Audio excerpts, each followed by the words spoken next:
Okay, good morning, everybody. Welcome to our scheduled workshop,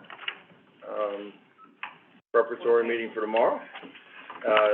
We are being recorded, so please, if you speak, we have to remember to consciously state your name when you speak, because the callers online can't see the face. We hope we'll be able to have these things under camera also, but that's an addition that we've got to work the bugs out of first, but we are recorded live, and, so with the absence of, I guess, myself and Marlo's voice, that I think people can pretty much understand, as we're running it, please state your name if you're called upon. Morning, Ray. Morning. Morning, Jim. Morning, how you doing? Okay, I'll call the roll. Mr. Kingston Mesa, Here. Ms. Frenchco, Mr. Malloy, Here. Thank you.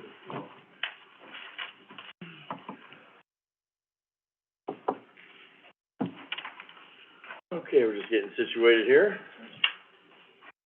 Item number one, dispense with the minutes and approve as distributed and printed. And two, approve the bills, standard for all. Item number three, pursuant to revised code 570514, to transfer monies as submitted to Trumbull County Auditor's Office between April 10th through April 14th. The transfers, are sanitary engineers, and they've got 1, 2, 3, 4, 5, 6, 7, 8 of them with various funds. Anyone here from sanitary? Maybe they're on their way, I would assume. I thought I saw Gary somewhere, he may be, yeah, he may be somewhere, so we'll circle back to that one. Number four, to approve decrease appropriations as submitted to Trumbull County Auditor's Office between April 10th and April 14th. Juvenile probation, $14,959, Fund 201. Okay. Number five, juvenile is, That's to reduce the grant. This is Martha Yoder. yes. Auditor. I didn't know if anybody was here. That's just, they're reducing their grant appropriation. Okay. Number five, to approve additional appropriations as submitted to Trumbull County Auditor's Office between April 10 and April 14. Departments requesting additional appropriations, youth subsidy grant fiscal year 2024, $118,000. Sheriff, $27,250. Common Police Court, $1,500. And continue. Okay, so the sheriff, you'll see also, an increase for revenue as well, later. And that is, I'm sorry, Martha Yoder, Auditor, that's the new contract with Bristol Township, all right? And then, the youth subsidy is just to, set up expense accounts for the, new grant year. And the Common Police, Court is just, adding a new budget for advertising. And just note for the record, Martha does have paperwork there. She has notes. She has her charts. If anyone wanted to see them, here they are. With And, my illegible notes on top of them, but yes. and let's circle back to, sanitary if we could for a second, Bob. I know you just walked in, but Absolutely. your, transfer of monies, can you give a brief explanation on those, 8 transfers? So they're broken down by fund. There's actually just 2 journal entries that were done.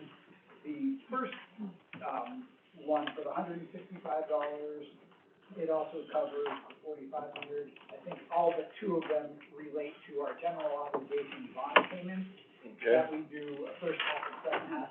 And those are actually payments that we make to the auditor's office, and they pay the bond requirements on behalf of sanitary and individual projects that we have bonds out over the years.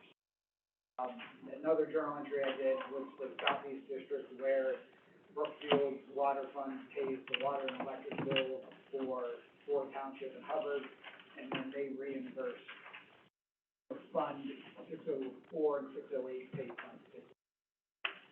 So just so, for information's sake, Martha Yoder, Auditor, the share of the bond interest that total, from the different funds is $13,720.85, and the water and electric reimbursement is $9,410.14.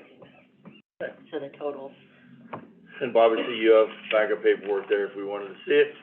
Correct, and I emailed that to you as well. Okay, perfect. Okay, number 6, transfer appropriations as submitted by Trumbull County Auditor's Office between April 10 and April 14. Prosecutor, Health Board, Community Development, Juvenile Probation, CSEA, Court of Appeals, Board of DD, Sanitary Engineers, and NeoCap. All right, I'll just run through these really quick. If there's, I don't think there's anybody here from, well, sanitary engineer there is. So Martha Yoder, Auditor's Office.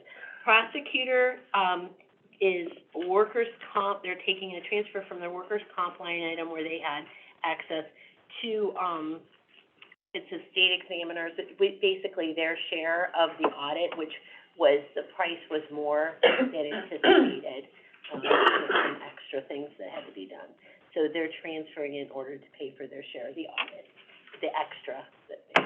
The, Board of Health, that health board is, first of all, they're their own entity, so this is just a journal entry for them, it's not, Okay. all right? But it's building and grounds maintenance to motor vehicles and advertising and printing. The planning commission was just this is a little housekeeping thing, yeah, because there were 47 cents short on one that they did last week, so we're just fixing that. I think we need to haul that whole department in here next week. I told Christie I would just give him 2 quarters and call it even. The county's getting out of control, 47 cents. So it was just to fix that. The domestic relations court, which is, I want to make sure, juvenile probation, it was, they have a line item that's sort of a little catch-all called transfers out. So they transferred it, that's sort of like an extra, they transferred it from transfers out to office supplies, and then, CSES, or the CSEA, that 500, they have another little catch-all thing called 2 other funds, and that's to go to telephone. Court of Appeals is, consultant to books and periodicals.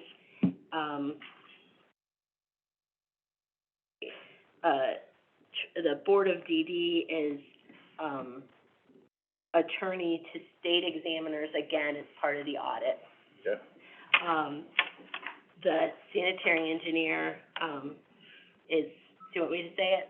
Okay, I can, since I'm going through, it's, workers' comp to state examiners, again, an extra added part of the audit.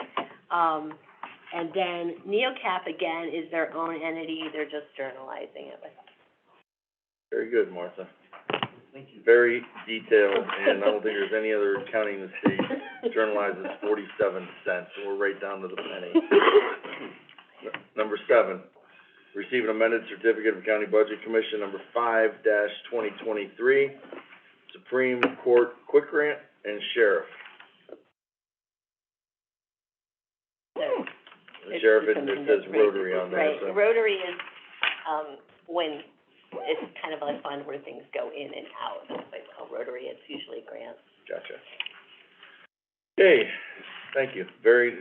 Number 8, adopt a resolution to declare or deny the name change of the Warren Sharon Road Bridge number 10 located in Brookfield Township, Ohio, to the Vietnam Veterans Memorial Bridge in honor of Marine Lance Corporal MacArthur Coleman, Army Private First Class Paul E. Good, and Army Staff Sergeant Martin Walker, Jr.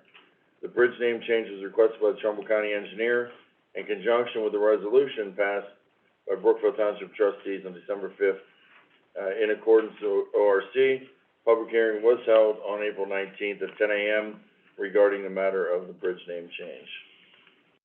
All of the clerk will have a public hearing tomorrow at 10 o'clock. The public is welcome to come for the dedication and to have a public hearing. So the board will have the public hearing at 10, and then the board will vote on the item tomorrow at the regular meeting. Okay, perfect. Yes. Number 9, Concur with Trumbull County Engineer to grant right-of-way permits requested by the companies listed. The necessary permit fee has been submitted and approval is subject to conditions listed on the permit. I'll let you handle this one, Steve. I don't know if I can. This is Steve Gerberry, Trumbull County Engineer.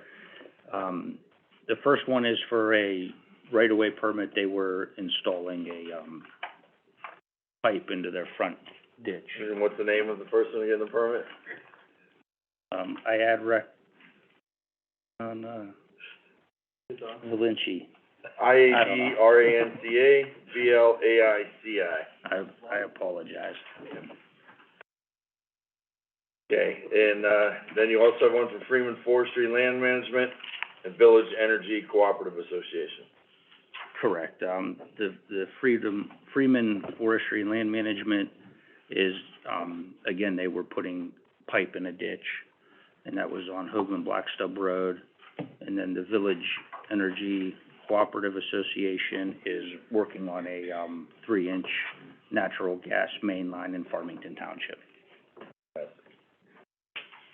Okay, concur with Trump, yes. I apologize. I need to correct something back on 7 because I misspoke a little bit. The Sheriff's Rotary is actually the new contract with Bristol Township. It's that, Okay. okay? So it's just And then- amending and a then- certificate on that. Right. And then there's a decrease, in revenue that matches with the domestic relations court. So it's those two items go together, if that makes sense. Thank you for the correction. All right, I Mr. Gerber. apologize for that. All right.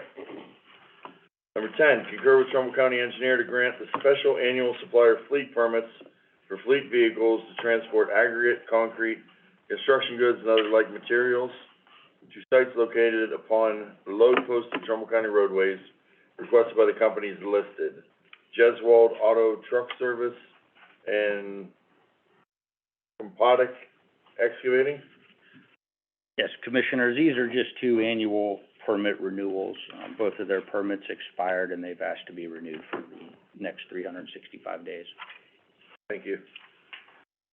Number 11, to concur with Trumbull County Engineer to grant a special hauling permit to haul steel coils on Trumbull County roadways requested by the company listed. Darrow Transportation. This one is a steel coil permit. It's an annual permit, but it is route specific, and it's, for these companies to haul steel coils.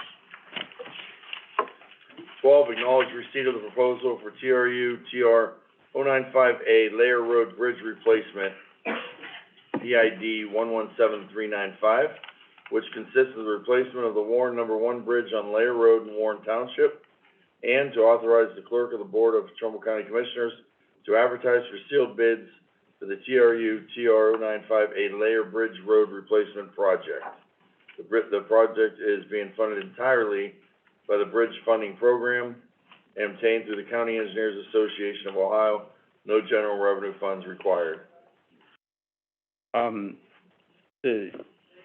The resolution there pretty much explains it's to replace the Warren 1 Bridge on Lair Road in Warren Township.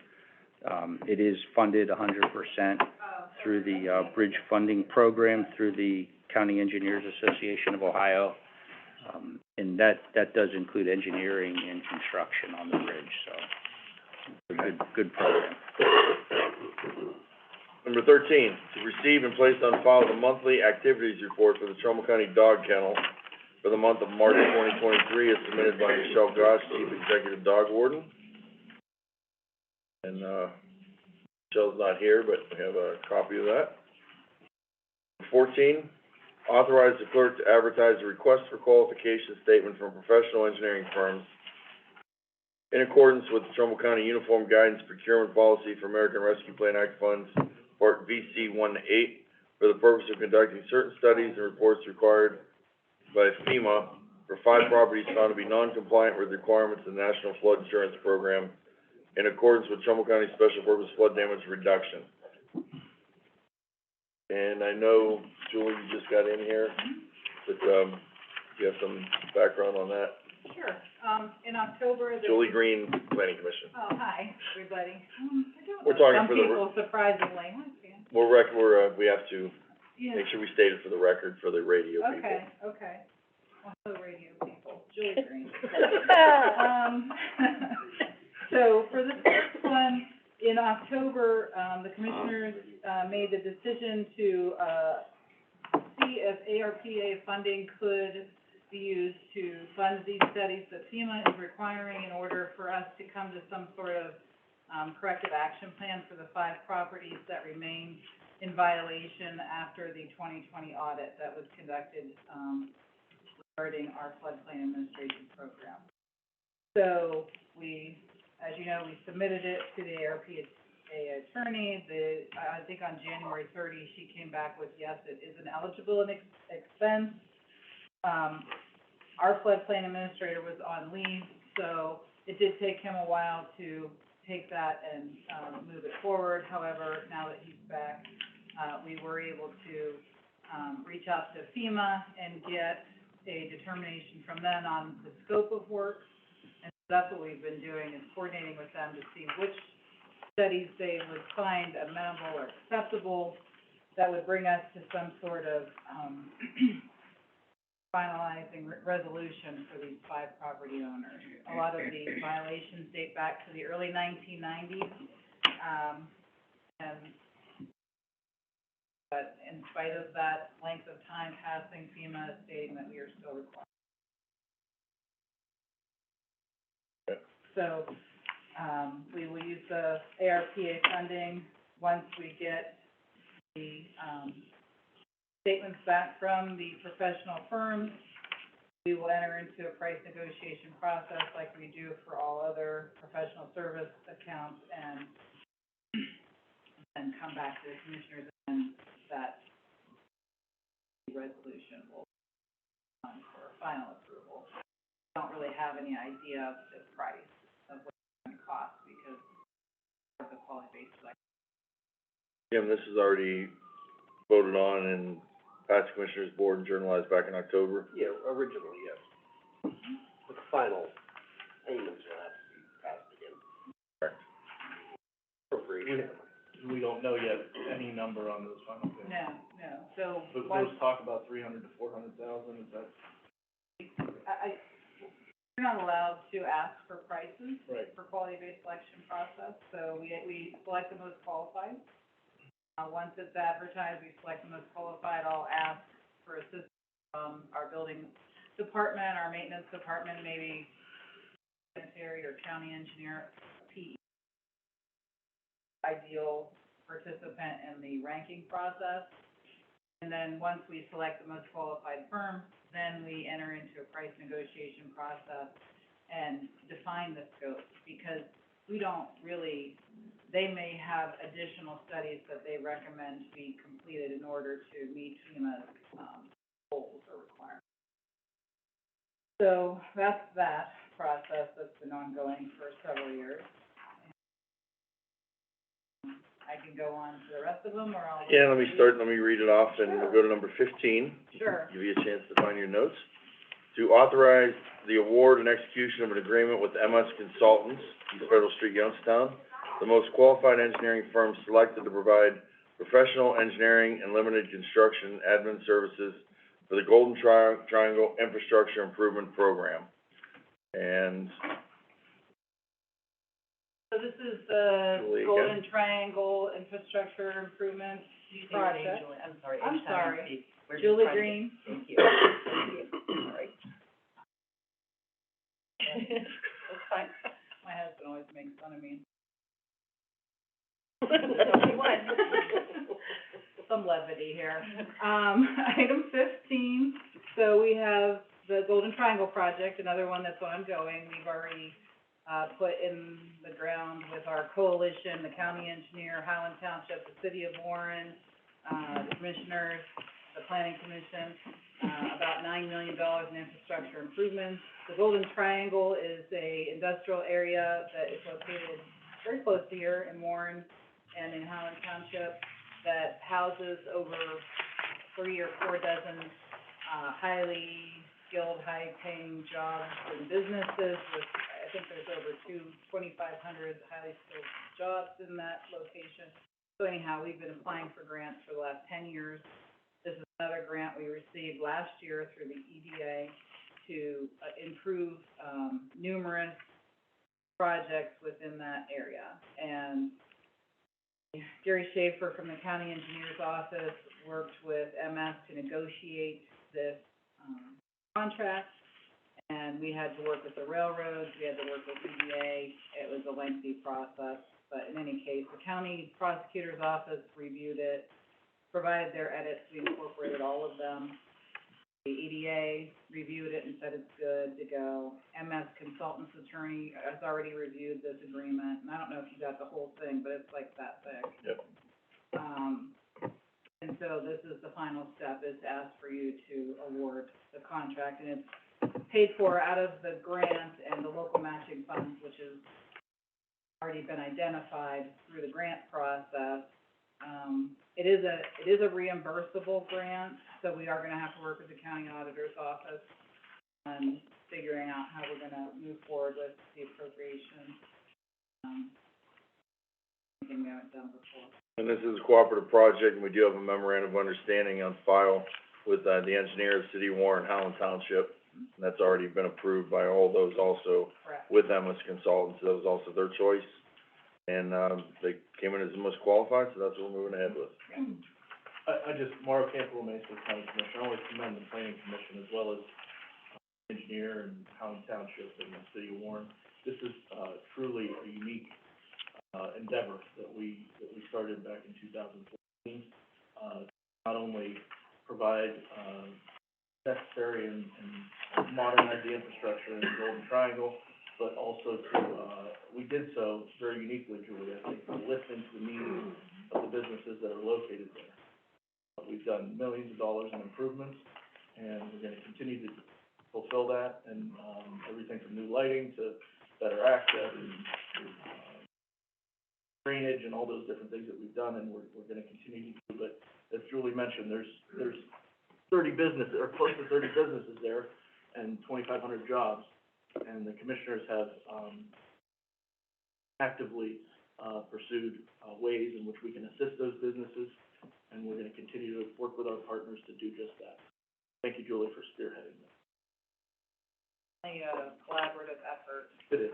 among, we call it like the code, Yes. Golden Triangle Code. And there's not, you know, when we look at industrial parks or whatever, places like that, clusters of businesses like that, we're very unique in the sense that around the state, there's not a lot like that. People don't even realize that a lot of those businesses are right there, right down the street. So we need to keep them there, we need to give them the resources to stay there, make sure that they're happy. The largest primary metal cluster in the, There you go. I don't know what that exactly means, but I know it's. I know it's a big deal, and I know that we wanna keep those jobs and those companies there, for sure, absolutely. But I know people that know what it means, so that's all that matters. Well, thank you, Julie. Thank you. Okay, and number 16 again, Julie, to authorize the request for price proposals for the home sewage treatment system for installers for the West Farmington Sanitary Sewer Project Sanitary Lateral Assistance Program. And, this was something, again, that was started back in 2021, and then moving forward with that. So, my name's Julie Green. This is an additional 3, so we took a closer look at the budget. We wanted to be able to help as many people as possible connect to the sanitary sewer that's been newly constructed in West Farmington, and we were able to, add another 3 persons. Because of the type of funding that this is, we are required, we can't just do a change order to the existing contract. We have an existing contract with MJD who's out there. We are required to do a request for prices from all licensed drain layers. So, MJD may or may not get these based on whatever, if they participate in this process, but we're required to send it out to all the licensed drain layers. So I think we are up to 45 connections in West Farmington currently. West Farmington's definitely feeling the love. Okay. Questions on that? All right, number 17, to approve the renewal proposal and execute the participation agreement as submitted by Rossi Insurance and the Trumbull County Independent Insurance Agencies from the Cost Risk Sharing Authority, Corsa, care of County Commissioners Association, Columbus, Ohio, for general liability, property damage, law enforcement liability, fleet insurance coverage for a period of 1 year, starting May 1st, 2023, and ending April 30, 2024. Our 2022 fees were $593,125, and it's going up to $721,681. Alexandra. Alex, Stephen Dempsey Bush, Human Resources. Yes, so we got our course of renewal. I preliminary had let the commissioner at the time that we were gonna, so 10%, just to be fair, is attributed to the market conditions overall, as far as insurance goes. However, I have to make it very clear that 8.57, the additional 8.57% is due to our exposure changes.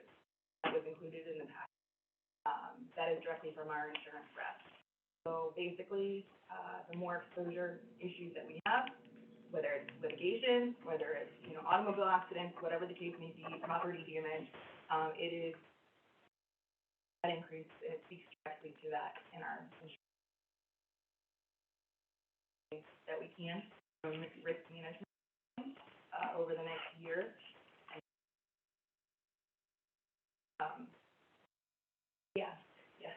But we're gonna work on it, so there's that. And I do wanna make sure to also note, obviously the difference between. Big jump. Very big. Do we know what it was for 2021 or 2020? I can go back and look, I believe it was around this. See if you can find out so we can see like a 3 or 4 year trend. That's no problem. Yeah. So outside of that, guys, once we get this approved, I did already send this to the prosecutor's office, and they've approved that form, so that's been taken care of. Once we get this signed, we'll go into effect May 1st, and then I have all the, cards, and I'll send those out to all the department heads for all the automobile coverage, and. Okay. And again, Alex has a big file there if anyone wanted to see it themselves or compare. She's got all the backup documentation in a big file. Oh, and I'm sorry, I also will be sharing with the department head, the pie chart that I put together last week. Once we get this finalized and documented, the information to all the department heads, so they can see where they fall in each category as far as risk and claims and what's going on. Great. All right? Yeah, it'll require the effort of all department heads to try to shave that down a little Yeah, bit, anywhere we can minimize our Anywhere risk. we can.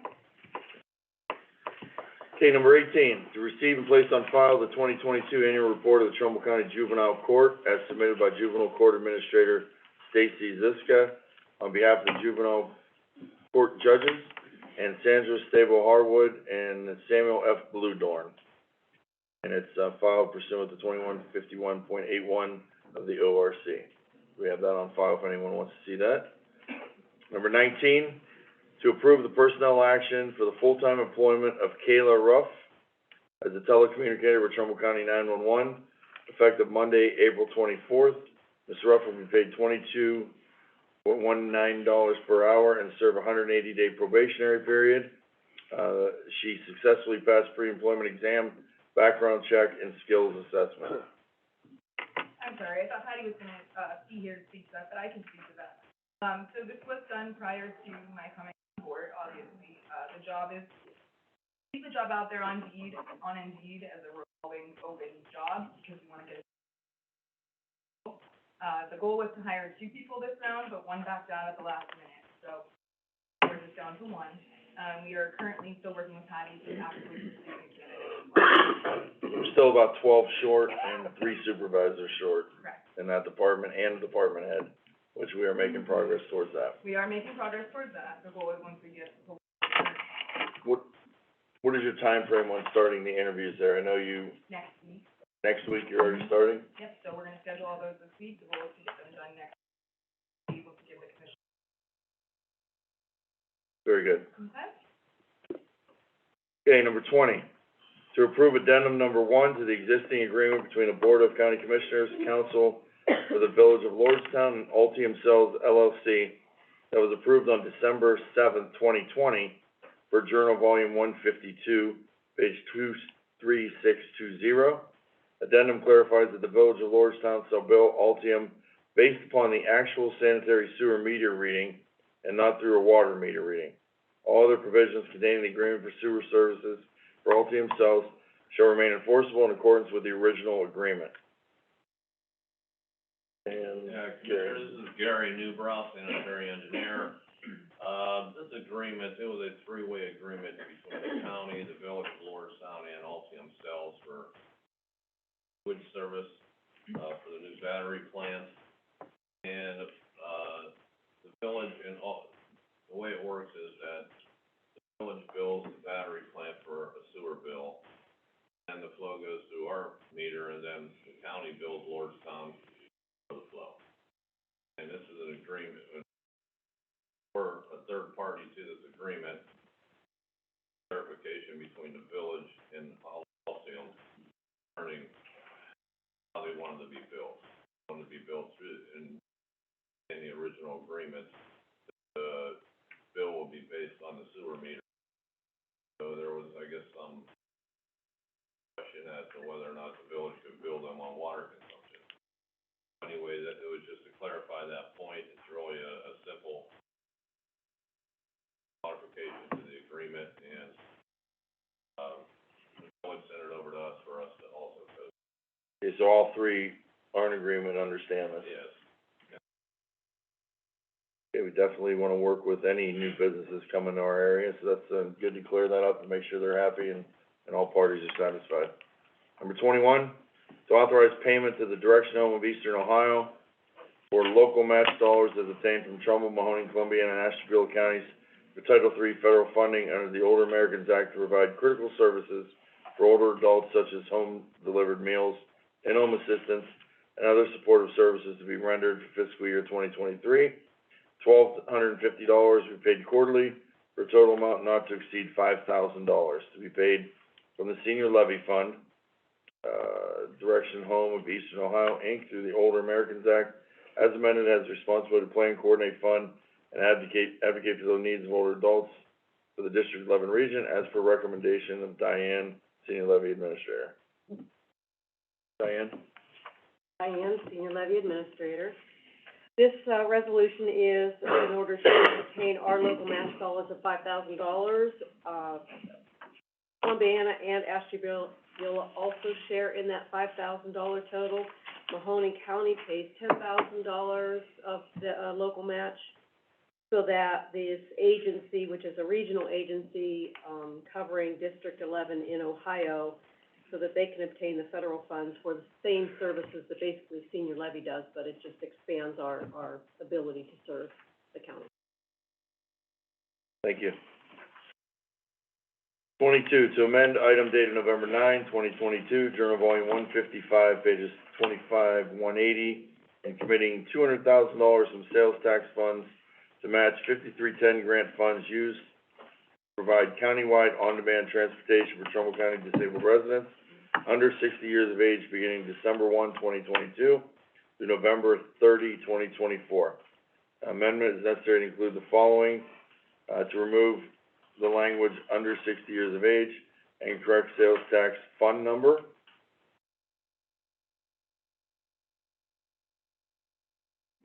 Mike Solomon? Well, I guess I will explain it. Diane? This is Diane from Senior Levy again. This is part of our 5310 Transportation Grant Program. The local match fund originally was, the resolution had the wrong sales tax fund number, so that's been corrected. And also, the language said, disabled under 60 years of age. It's all disabled. It's not just those who are under 60 years of age. This $200,000 covers the disabled population for Trumbull County, our grant program. Okay.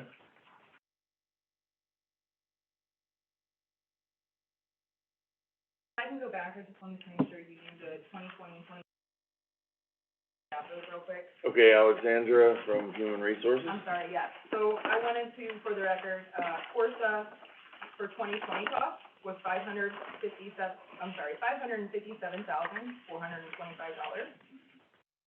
2021 was $552,269.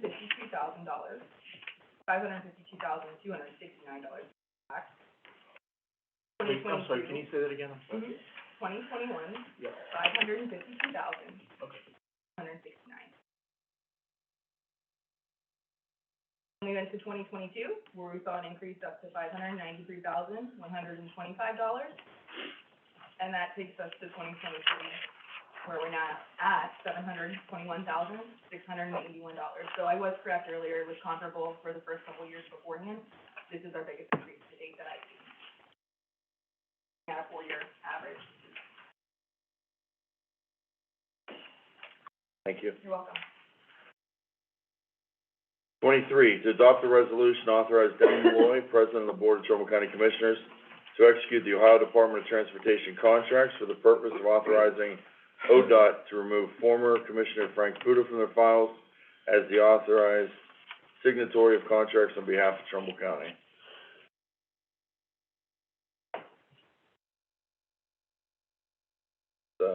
Clearing things up.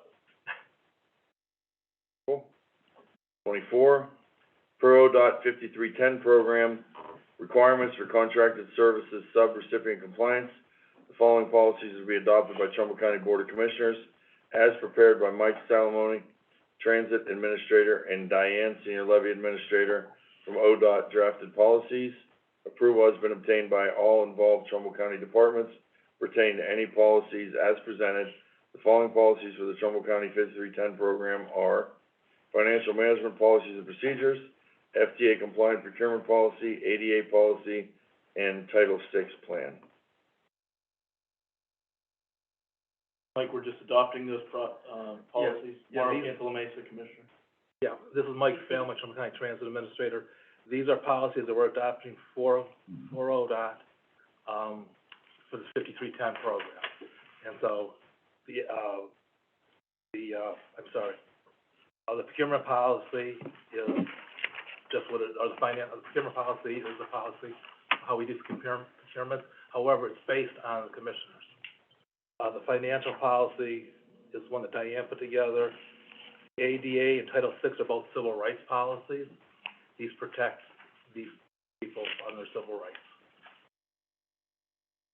When you say the procurement policies mirrors the commissioners, there are some differences though, and. But I apologize, it mirrors the commissioners in regards to the financial numbers. Right.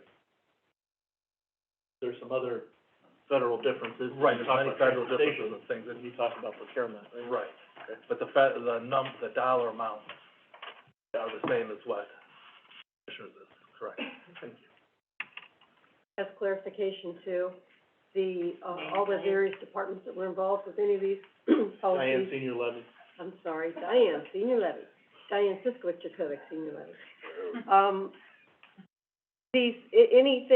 Any of these policies that involved other departments, we got their approval too. We were given these drafts by ODOT and then, changed to match Trumbull County's requirements.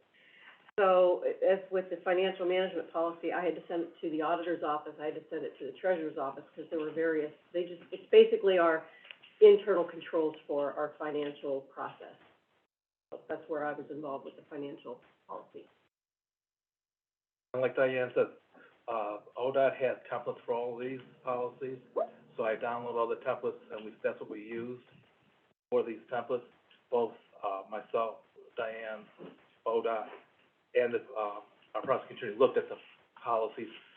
Any corrections, they made corrections at the ODOT, or procurement did, I did, so all these have been looked at by multiple people. It's not just.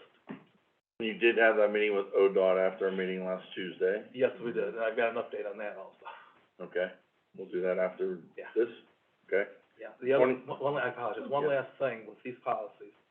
These policies will also, once you vote on the contracts, which is coming up next, these policies will be going on to the, our vendors. They have to also follow these policies. 25, to authorize the award and execution of agreements per proposal submitted on March 15, 2023 by the 4 companies listed below for purchase, transportation, and provide on-demand services for Trumbull County residents using the Trumbull County-wide transportation service for disabled and/or residents 60 years of age and older. Funding available May 1, 2023, November 30, 2023. Totals 23 program year, section 5310 grant, $565,939, plus 1.1 million local share reduced by transportation costs expended December 1, 2022 through April 30, 2023, for approximately 1.165939, and year two beginning December 1, 2023 to November 30, 2024, service contracts of 1.1 million from local funding, with increased possible dependent upon securing additional funding such as federal and or state grant funds 5310. Contract period shall be initial 19 months from the effective date. Contract eligible for 19 months of possible 1-year renewal if mutually agreeable to the agency and the contract unless terminated. Dollars available for year one are from the following sources: the remaining balance of local funds expended December 1st, 2022 through April 30, 2023 from original annual commitment, senior levy, $750,000. Trumbull County Board of DD, $150,000. Trumbull County Commissioners, $200,000 from the sales tax funds. 2023 program year, section 5310, totaling $556,939, was awarded September 29, 2022 to fund this program. The second year funds include senior levy, $750,000. Trumbull County Board of DD, $150,000. Trumbull County Commissioners, $200,000 from the sales tax. 5310 grant from ODOT to be determined, with recommendation to enter in a project funding agreement with each company listed for said services. Darwin Inc., Comfort Caravan, All American USA Taxi, Country Neighbor Program. And I know you did an awful lot of work on this. Diane, and Mike, you guys had a file, copies with backup information on this that I saw yesterday. That was what you had yesterday, I assume? That was probably 2.5 reams of paper, weighed over 10 pounds. And if anyone wants to see it, it's available to come and peruse and look through it if you have the next month and a half of your life available. But I've never seen someone put so much work into something for one agenda item ever. So I compliment you on that by going the extra mile. And God bless someone if they could find a undotted I or an uncrossed T in that, because that was a lot of work. Diane from Senior Levy, not only do we have to follow our usual processes in the county, but ODOT has been holding our hand every step of the way. We have a checklist of items. Mike just got the updated one. The only thing left on that list is the attorney approval of the awarded contract, and that's a process that occurs with every contract that is done through Trumbull County. So once everything is signed by the commissioners, the auditors, the prosecutor's office, when we send that, we'll get the final checklist item and signature to allow us to move forward. Next item, So- there's actually 2 things left on the item, on the checklist. Okay. And I'm gonna give you the checklist. This is Mike Salmick, Trumbull County Transit Administrator. Here's the letters that we just received this morning. Checklist. So, the 2 things on the checklist is the one that you're gonna be proving tomorrow, and then what Diane just said about the final contracts.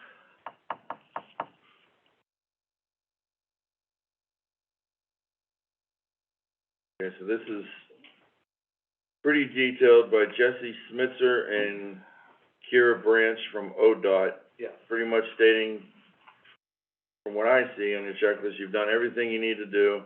Get these other two things to finalize it, and it's a done deal, Yeah. signed, sealed, and delivered. Yeah. There's another letter that they sent us, so they just want copies of the complete, fully executed contract. That's in this letter here. Okay, so we do have 3 things that we have to send off, but we've done all of the steps to allow those signatures to occur. So, Commissioner, what's gonna happen is, you will be receiving a contract MoDOT, from ODOT, the grant. and it's electric signing, you will sign it. It will also go to, the prosecutor's office, they have to sign it. That's the final contract. Once that's done, they get a And copy the of prosecutors can't get it and sign it until I'm that not sure. step gets there. Yeah, right. So And I'm that will gonna- allow us to draw down our grant fund. Right. Okay. This will all start on, so this funding will all start on May first, and we will receive over $560,000. So the horse is before the cart on this. Well, a little bit, but not. I mean, we're in compliance with what we need to do. Oh, no, We we're in are compliance, we're- definitely, yes, following the leader exactly as they directed. yes. As you had your meeting last week, as ODOT gave you the checklist here from them, in the order of the way it is from ODOT. Yeah, So we're in we've got compliance everything. with all that, to the best of our knowledge, to the best of our ability. That even the prosecutor agrees this is what we need to follow, and the dates and everything from here are ODOT's guidelines that we are following. Correct, So, no straying off the path. We're in compliance. we're in compliance, completely. So, I'd just like to add, Mauro Campbell Mesa, Commissioner, sometimes I guess we get too caught up in the process and not the progress, but, we have made significant strides in transportation, since my time here. You know, we went from one vendor, board that was sort of test to that one vendor a lot of the time, I'd say. And, these two individuals right here have changed things. We've got multiple vendors. We remain committed to transportation in Trumbull County, especially our most vulnerable population of our seniors and disabled. And we put our money where our mouth is. Commissioners are gonna appropriate $200,000 towards that. And we still continue to identify the needs for our general transportation. We haven't given up on that, but we're not just gonna willy-nilly pass a $7 million sales tax, as one commissioner wanted to do, without doing our due diligence. That would be completely reckless and ignorant, in my opinion. This is a process. We're identifying the needs for general transportation, all the while continuing to, provide for our most vulnerable population. And I wanna congratulate you guys for the job that you've done in straightening out what was something that we were in the Tribune for weekly and almost daily at one time, and we used to get complaints for weekly and almost daily. I get 0 complaints anymore. Vendors have done a tremendous job. They've stepped up to the plate, and, I know the process is important, but, it bears repeating that the progress that we made in transportation, certainly something that shouldn't go unnoticed.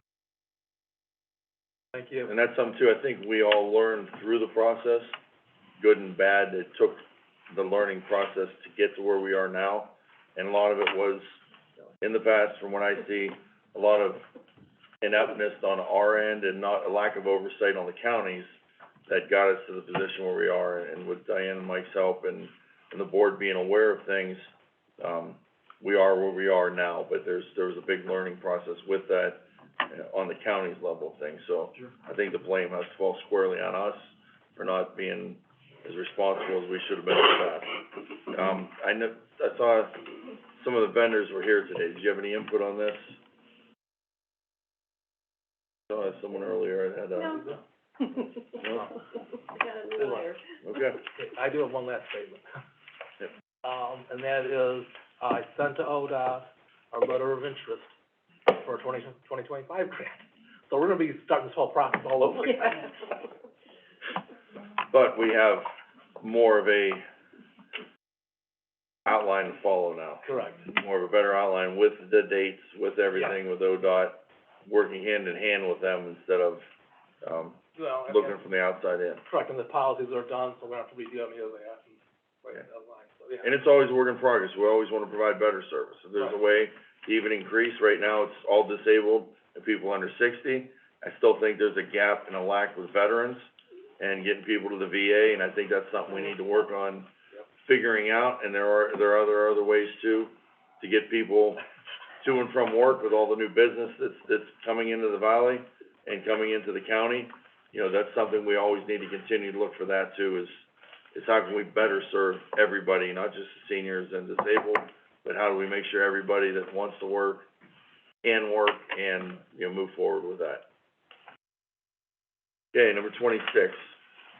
Notify the Ohio Department of Liquor Control that a public hearing is not requested on the liquor permit application listed. Nebulous Town, DBA, K Nafa Restaurant in Liberty, to Sam's Shop Convenience Store LLC. So, notification there.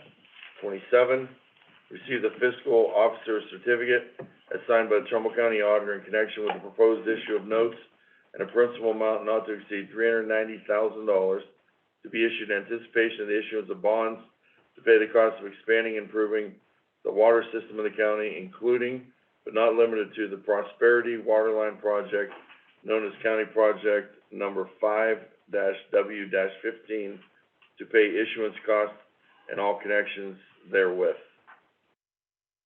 Yes, Paula. Sure, Auditor Yoder will speak on this. Paula Voda, class clerk. Those three fiscal officer certificates, 27, 28, 29, support number 30, which is the resolution.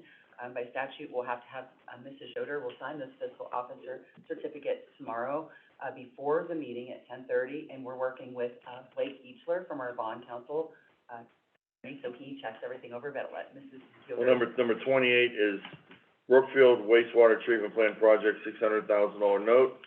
29 is Elm Water Project, $292,500 note. So those three will support resolution providing for issuance and sale of notes in anticipation of the issuance of general obligation of bonds and the principal amount not to exceed $1.2 million for the purposes of retiring outstanding bond anticipation notes issued in 2022 for various purposes, paying issuance cost of the notes. Okay, I'm gonna Martha let Yoder? Gary or Bob talk first, and then if there's anything I need to add. Okay. All right, Bob, you wanna take this? This is Bob from the County Sanitary Engineers. 27, 28, and 29 are all, 2022 series bonds that we put out for these projects, and they were a one-year bond. So, working with Blake from Calafi, we paid down, we had a mineral-rich hydraulic project bond, we paid that off. The Brookfield wastewater treatment bond in 2022 was $1 million. We paid $400,000 of that down this time, so we're only rolling over $600,000 for new bonds to reduce our interest. These are somewhat routine for projects. When we don't have startup money, we go to bond council and take out money. All three are great projects too, and moving forward. Martha Yoder, Auditor, I will just add, because you didn't give all the amounts, just so they know what you have paid down or what you're paying down. On the Mineral Ridge project, it was $100,000 that they've paid off, that they're paying off now. They're paying down $10,000 on the blueprint, $400,000 on the Brookfield, which I think you mentioned, and $7,500 on the Elm. Okay. So they're paying what they took out a year ago, those portions, and then rolling basically what the remaining cost into new bonds, and that's what Blake will be doing, is stopping them. And as he said, that will save us interest, so we'll Right. save the county money by doing it this way. Okay, thank you. For 31, is a motion to rescind agenda item dated April 12th, 2023, volume 156, page 25619, 2560, to adopt a resolution to maintain the record of proceedings for the Trumbull County Board of Commissioners by electronic means.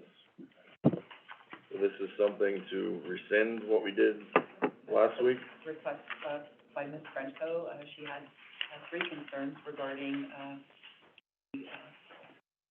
in the minutes that way, let her speak tomorrow for herself at the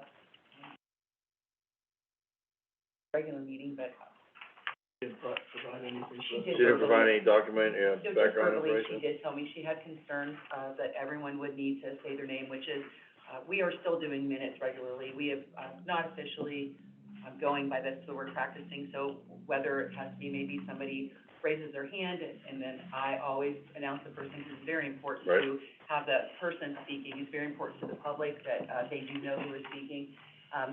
Number two concern of Ms. Frenchco's was that it would, our minutes, regarding how they're kept for our record retention schedule, and we do have a meeting this week regarding that, so we'll make sure that we, change our retention, record retention schedule for the commissioner's office regarding minutes, and they will be kept forever, and they'll be by video or audio means, so, we'll address that. And I believe the third was maybe, the public perhaps didn't have access to a computer, but I hate to verbally say what, and rather her speak for herself, but those are the three issues that I remember, regarding that, so, thank you. Okay. We'll hear what she has to say tomorrow with it, I guess. We did do our due diligence with this, it's done this way in many other counties. This was brought up to us, and checked through state level as far as legality of it. I feel 100% confident what we did last week, that is legal and done in many areas, and probably the best solution we have here to move forward quickly without busy work and maximizing the work of employees towards moving forward in other means rather than being tied down in paperwork. Especially after what I saw, just what Diana and Mike went through to prepare something for one agenda item. I can only imagine how many days that took, and I mean, just on the, 2.5 reams of paper, just to back up one thing, is just absolutely, I don't wanna see people waste time that way. Julie Green, planning commission. This is a thought. You were talking about the computer not having computer access. Perhaps, and I don't know, this is or the IT search on trans software. The only reason I say that is I have some experience with it with the nonprofit, and when people are speaking into this software, it automatically creates a record. Sometimes it needs to be edited, but I just, that's something that would be useful. That is something we would always look towards, something like that, and I know that when I first came in, I even brought it up with Shara about looking into that. There are programs that do that. I don't know that we've been approached yet or found the right one that would fit for us, but I would be open to it myself if that were to happen. But as far as accessibility, I think there's a public library within every community that's out there, and we fund a lot of money in the public library system, and public libraries have done an awful lot as far as, electronic media now to provide access to the internet for all citizens.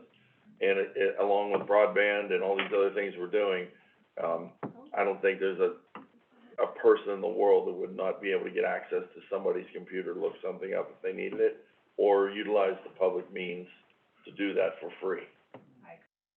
Follow the vote clock clerk, I just would like the public to know, we still will have minutes. We need motions, we need seconds, we need the vote, and, journal clerks need volume and page numbers, and you'll still have agenda items, basically gonna cut comments and such down, but we will continue to do minutes until the board is satisfied with everything, so Amy will continue, we're working on format for the workshop minutes, and I'll continue to do written minutes, it's just to get, so I just wanted to. And a lot of this is following the lead too, with counties like Franklin and Cuyahoga County, and as we generate more work here, and as we grow here, as we get more business, we're gonna have more journal items. As Trumbull County moves forward once again, into the future, we wanna lead, not follow.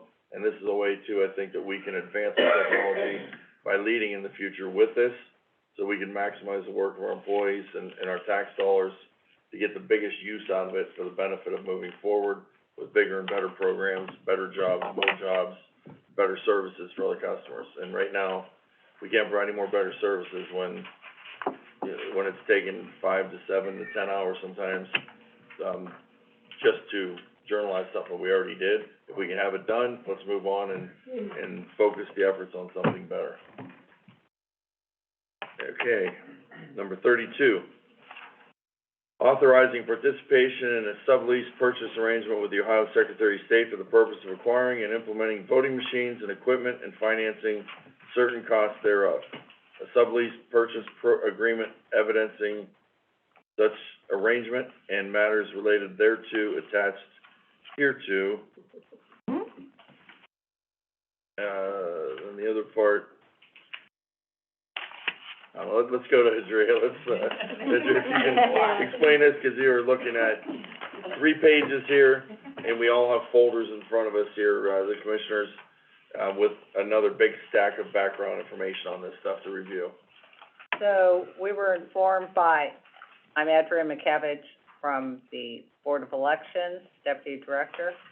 We're informed by the Secretary of State's office, this sublease, agreement These funds were allocated in 2018, where the Board of Elections purchased a lot of our current, scanners, voting equipment, e-poll books, everything else that goes with it. We had a lot of money left over that we never knew about. It was sent to us. It is on a fast track. This has to be done. The state pays for this equipment. It's subleased by them. The cost for most of this, as you can see, $180,994, is paid to the state directly to the vendor. What we did was went through and see what we could have upgraded. We did need new, computers in our tabulation, scanners. We can only, get so many as, we already have 150 scanners. We don't have room for much more.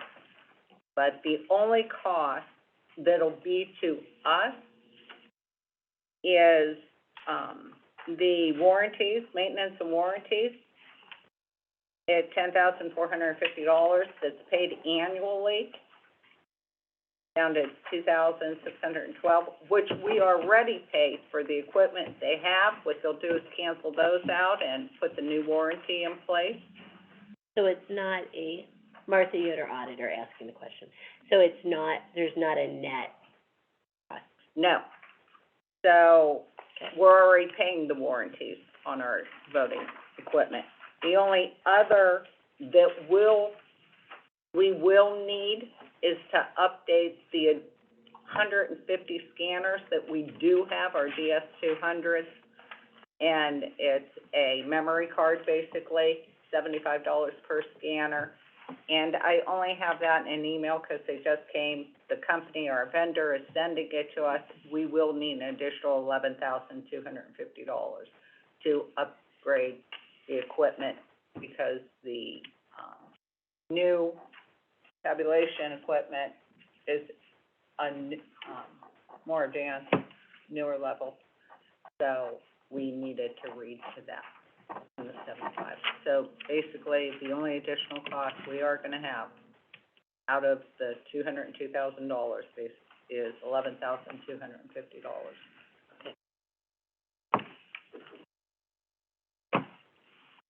That all this has to be voted on. We had to have approval from our board, the state, the prosecutor's office looked over the agreement, approved that, back to the state, Secretary of State's office.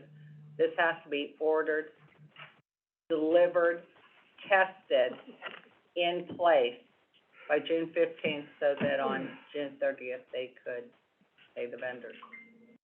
Funds run out. All of the voted clerk, so the resolution reads perfect, thank you. Correct. Perfect. I didn't know if a figure was changed, we worked on it this morning. Right. Is this something statewide, the Secretary of State sent out Yes. to all counties? These funds, this grant was initiated in 2018. Trumbull County had over $600,000 left over that wasn't. There were other counties, but I couldn't tell you how many. But we were one of them, and it was a lot of money, which we didn't gouge, we just got what was necessary for us. All right, thank you. Molly, any questions on that? No, anything else we need to know on that? For the equipment, no, it's, like I said, the state subleases to us, and after 5 years, then we own it. At this time, there were categories that we could have bought equipment, anything with the voting machines, equipment. We only picked out what was covered in Table 8, which was covered 100% by the state. The only thing were the warranties and the cards that, to cover our 150 scanners that we currently have now. It was purchased for this originally. Okay, just on the Board of Elections wise, early voting is open now. Early voting is open. This week it's 8 to 5. We are, in training right now with poll workers. There's some changes that were made, that you have to have a picture ID coming to vote, and everything's been going smooth. There is a low turnout at this time, so we're hoping it's gonna pick up. And if a resident wants to know what's on their ballot, they can go to They go to our Trumbull County Board of website, Elections they website. could come in to us personally, or view it on Secretary of State's site or our site. Okay, and registration to vote, is that passed for the primary? That's passed. Okay, but they can still register to You vote in can the fall. register to do in the fall, correct. You can still get absentee A ballots. lot of questions, people come in, is there anything on my ballot, is there a primary, go to the website and see. There's a lot of issue-only ballots that people can get if they choose to, or Correct. in some of the, townships and rural areas may not have offices, but they may have levies, things like that, so. Correct, and everything's on our website, and they can call our office anytime, anyone And can help. Martha, your auditor, just to clarify that, to go on the website, if they go under, am I registered, find their name, pull that up, pull their registration up, about midway down, there's a way to, like, just actually look at their whole ballot. They just click on it and the ballot comes up. Even if there's only one issue to vote on, it's worth it, Right. Correct, Freedom of right we have. All right, thank you. thank you. A lot of stuff going on there, you got the new digs and. We're going, Good. and we're happy to show the public our beautiful, we have nothing but good comments. And they thank the commissioners and everyone that worked, put updating the office. They're really happy about it. It's beautiful. Now the roof.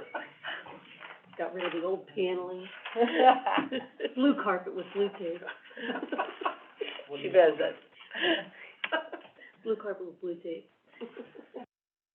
Green tape, woo. Okay, number 33, to rescind item dated March 29, 2023, volume 156, page 24467, to authorize Denny Malloy, President of the Board of Trumbull County Commissioners, to execute on behalf of Trumbull County the open-end lease rate quote as submitted, Enterprise Fleet Management, for lease of 2 Chevy 23 Traverses.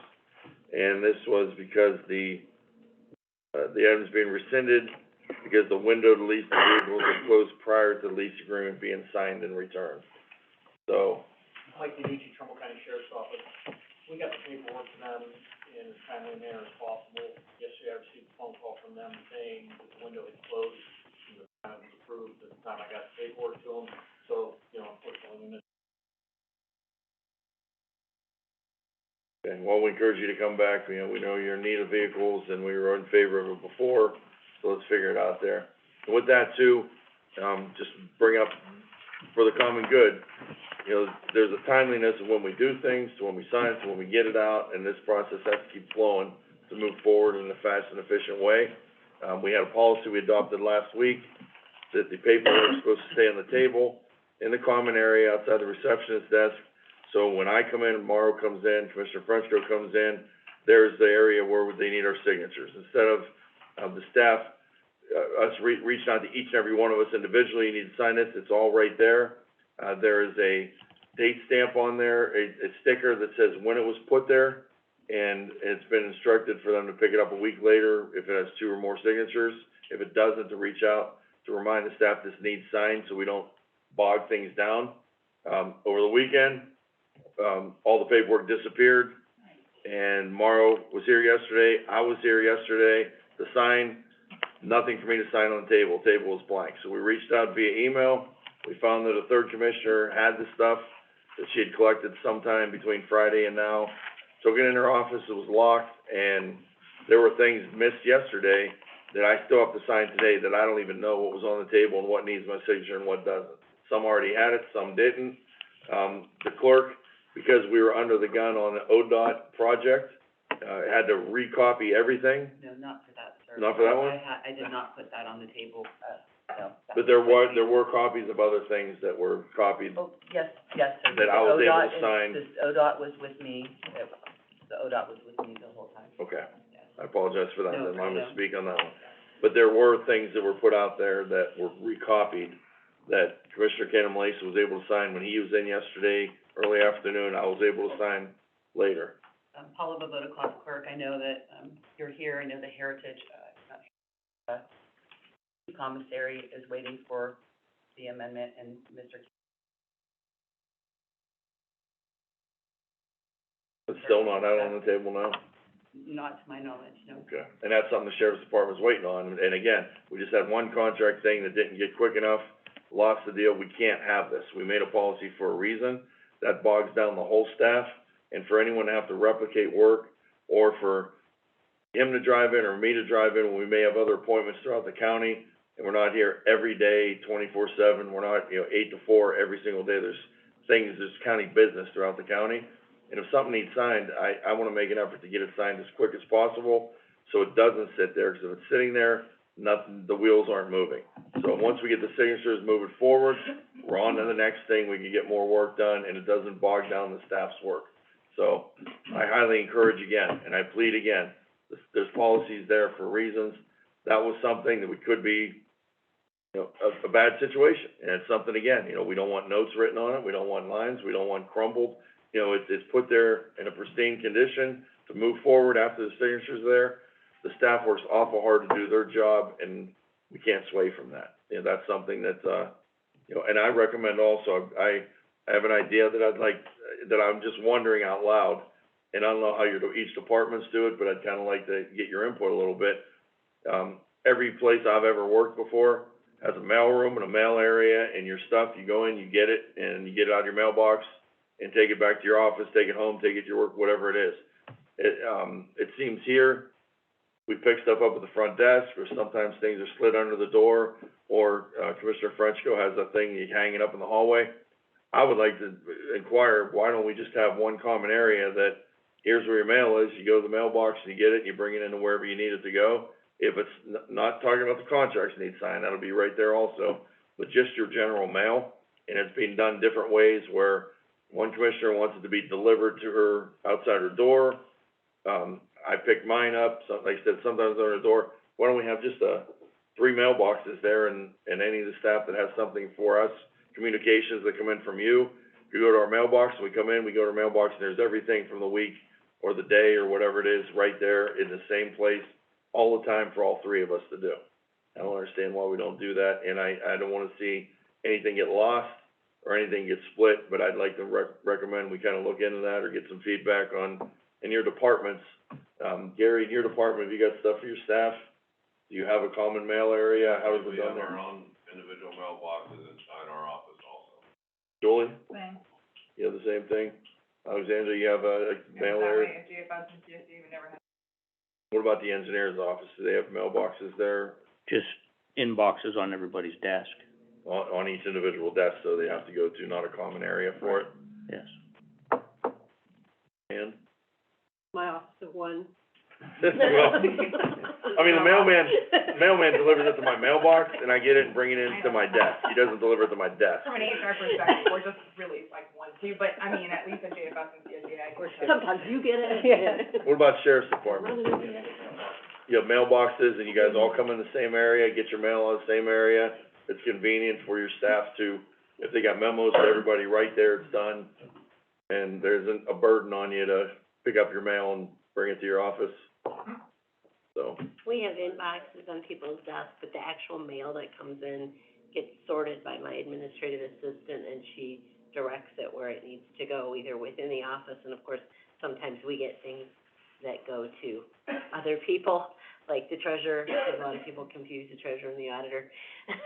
And so that's kinda how we do it. The things that go to me individually, she just sends to me directly, but the rest of the office, they have that. Alexander, JFS, you guys had a lot of employees there, a lot of stuff. How was it done there? well, the administrative assistant, which was, had to make sure that everything got to where it needs to go to. I took care of, the administrative staff, if anything came in, or myself, I all that mail, made sure it got to where, every floor had mailboxes, so down to the floor level, whoever was on that floor, I was responsible for making a mailbox, everything was updated, everything was going to policy and procedure. Never, I don't think we ever once had an issue. We also have mail going back and forth between JFS, interagency mail, never an issue. I just see a lot of I have to agree with you, there's a lot of room for opportunity, a lot of areas for improvement as far as document processes, how things flow, you know, who's getting what time, where it's going. I think a lot of confusion for the staff. So I would highly, highly, highly ask that if we need to have a department head meeting and figure out ways that we can flow better, coming back and forth from the commissioner's office and whatever the case may be.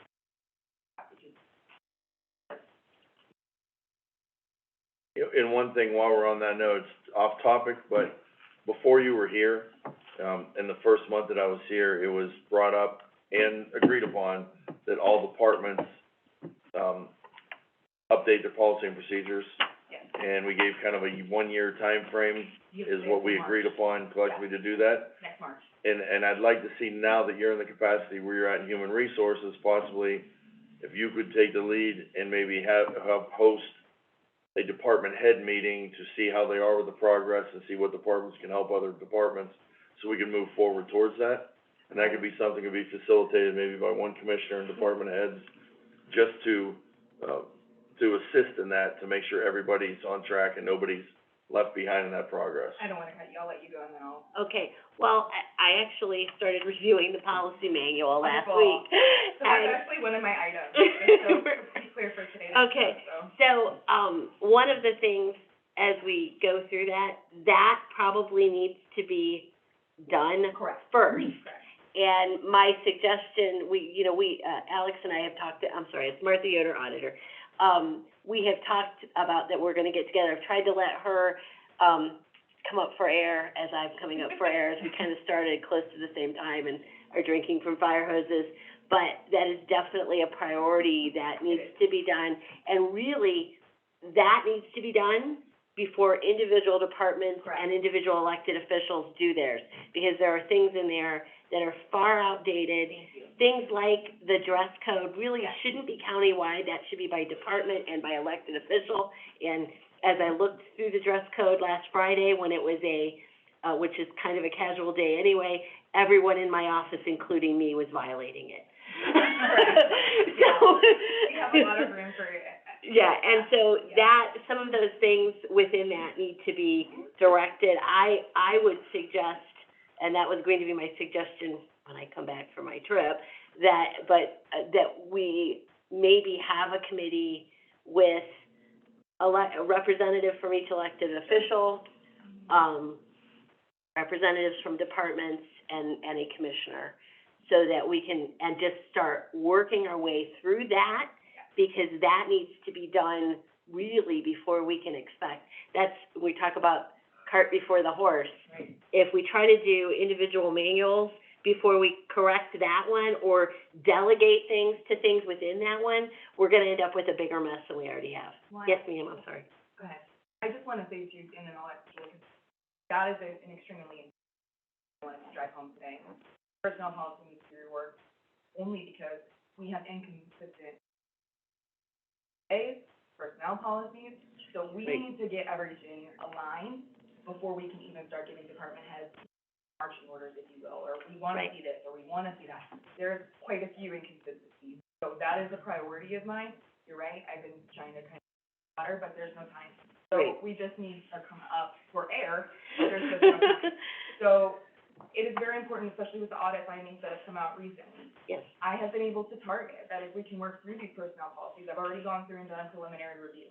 If we can get the personnel policies in order, we can eliminate a lot of these small little findings that, Right.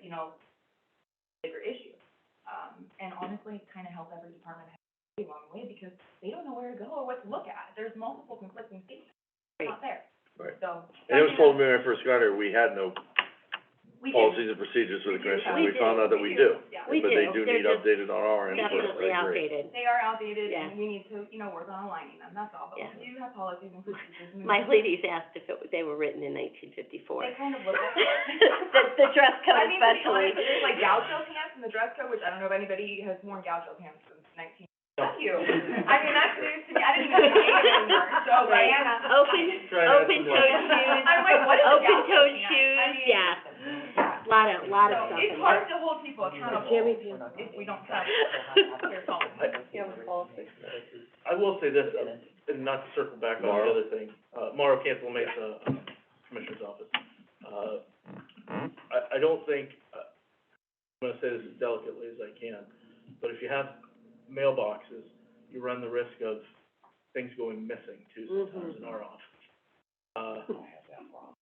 Or Maybe a lockbox. maybe a locked box, but nothing that's Isn't that crazy? open, you know. I am sure Unfortunately. if you look, Martha Yoder, I don't think this would have been an issue before, but if you look, I am That's sure right. that there are boxes like this shape that have a thing for you to just slide stuff in and locked. So I think I understand that, but I'm sure that there's ways to find those Sure. without. I know, within our office, we have inboxes, which are just trays, and my stuff is just hand delivered, but I'm only one public official, so, I would, well, and they typically do to us, or they slip it under our door, which is secure, because we lock it. right. But, there's if there's a lock on the mailbox, that'd probably be best, because you never know where those documents. Or even something kind of like a lab box, if you want it on the door. A lab box, if you're familiar with those, you can put things in, but you can't take Take 'em anything out. Yeah. Just ideas. Julie Green, sorry. I just wanted to bring this up regarding the policy and procedures. I've been reviewing ours as well at the planning commission, and it seems like the policy and procedures for the planning commission mirror the one from Trumbull County. So what I was going to see if we could do, why do we have to have two if they basically say the same thing, so. Well, and departments that are under the commissioner's office absolutely could just, their policies could be, sorry, Martha Yoder, their policies could be definitely exactly what the commissioners, what the county policies are. What you run into are there's authority by elected officials that things like a dress code, right? That really should be decided by the elected official, right? I mean, that, honestly, what happens within, on the second and third floor should be decided by me. And so, and that's where when reviewing the whole book and figuring out what needs to be delegated to each department and what needs to be delegated to each, appointing authority will be one of the tasks. But you really can't you have to get the big picture first before you get the little stuff. There's a legal argument that the commissioners can't even make policies and procedures for other elected officials. Correct, For but that. there are things within that make sense for them to be countywide, There's and they're, overarching and then HR stuff, a But lot at of the the. same time, an elected official can say, no, thank you, I'm gonna have my own Correct. policies. Right, they can opt out of, yes. We can give best practices, we can give overarching. and that's, as we go through, as we set up that committee, which I strongly suggest, if we set up that committee, that's something within it, meet on a weekly basis and review each thing. We're gonna have to go, section by section. Yep, So- absolutely. And that is something that I have to, I found agree. that to be clear on multiple levels. I agree. Comp time, issues like flex time, so it's already Absolutely. something that I've already started to look Great. at, based off of the audit findings, and it's something Sure. I need to address quickly. So Sure. that will be coming to a theater near all of you, and head on top of and everything else that we need to work on, so yay team. You got it. You Yep. got this. And in line with that, that is something too that we And did hiring. get an auditor's report. We did. You are reviewing it, I've reviewed it, Mara's reviewing it. I think it was a pretty good report when you look at it comparatively with other counties. We had some requested changes, but there wasn't anything on there that, is gonna affect anything negatively within the county. It's rectifiable stuff that what I Yeah, read. I mean, our management letters, I think, at a first, like I said, at first glance, I just got it last week. It really is just cleaning up policies. So, I mean, we just have a lot of work to do, but we already know that, and we are gonna chip away at And I it. do want, in addition to, Nothing big. the policy that we just talked about, I do want you to look into, for next week, the, department head and, non-union work hour policy. Yes, We yes. discussed a little bit last week with Diane as far as adjusting your days. I'm sure, Gary, if you got meetings at night, you have things where you have to work over, you can adjust your schedule, and you can adjust the schedule for your staff as needed. without coming in and asking me or Mauro or getting a consensus if you can stay late an hour or work, you know, that's something the department heads should have responsibility over.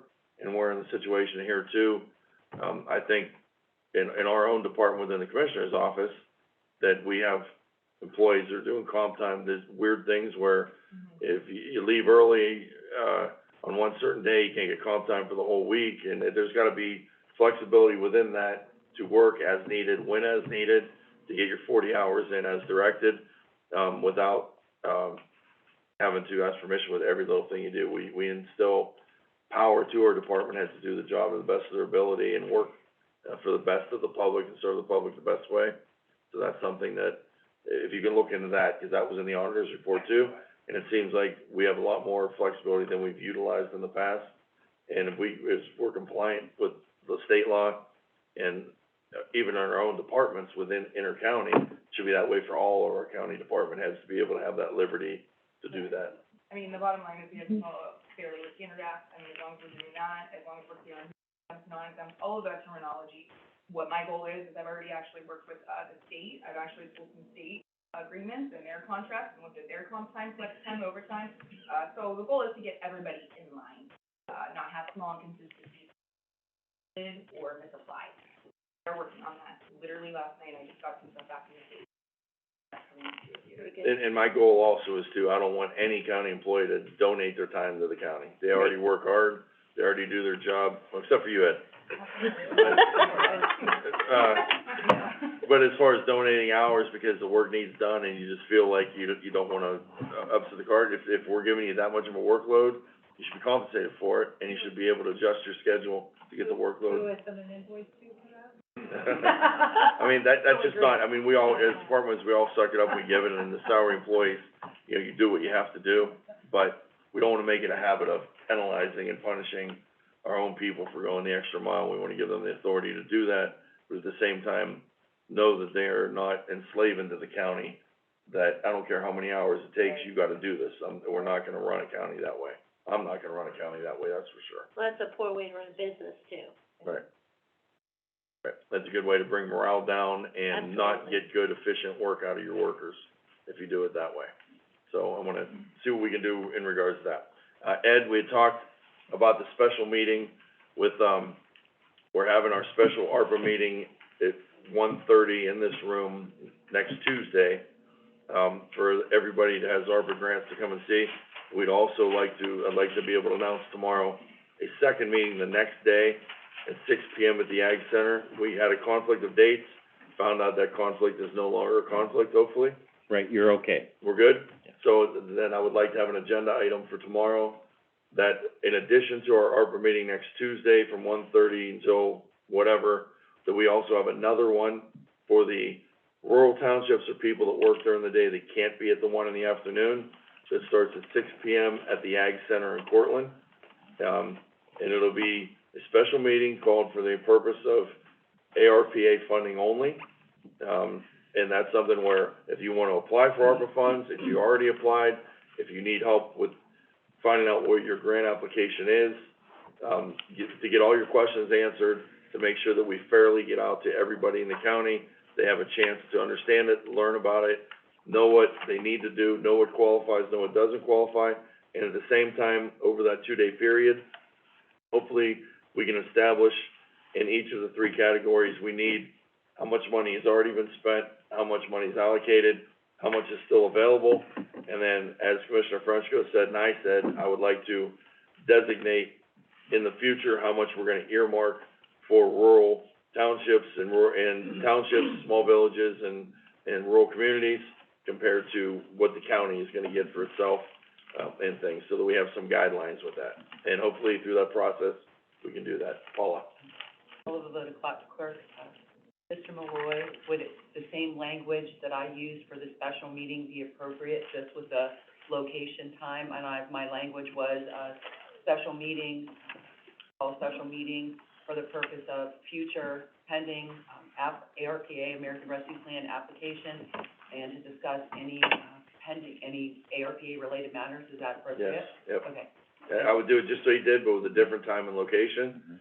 And, And that way, Ray can get it in the paper and everybody knows about it, it'll be on the website. Martha, if you can make sure we announce the special meeting there, make sure Yeah, that we have both of those on there. And they are basically the same meeting, but we wanna open up so that we can hit people that work during the day, so they also have a Sure. chance to don't feel left behind. You know, the fiscal clerk for a township may be in charge of their art bar, maybe in charge of their special projects, maybe that person works during the day. We don't exclude or penalize that township because their employee can't be with us at 1:30.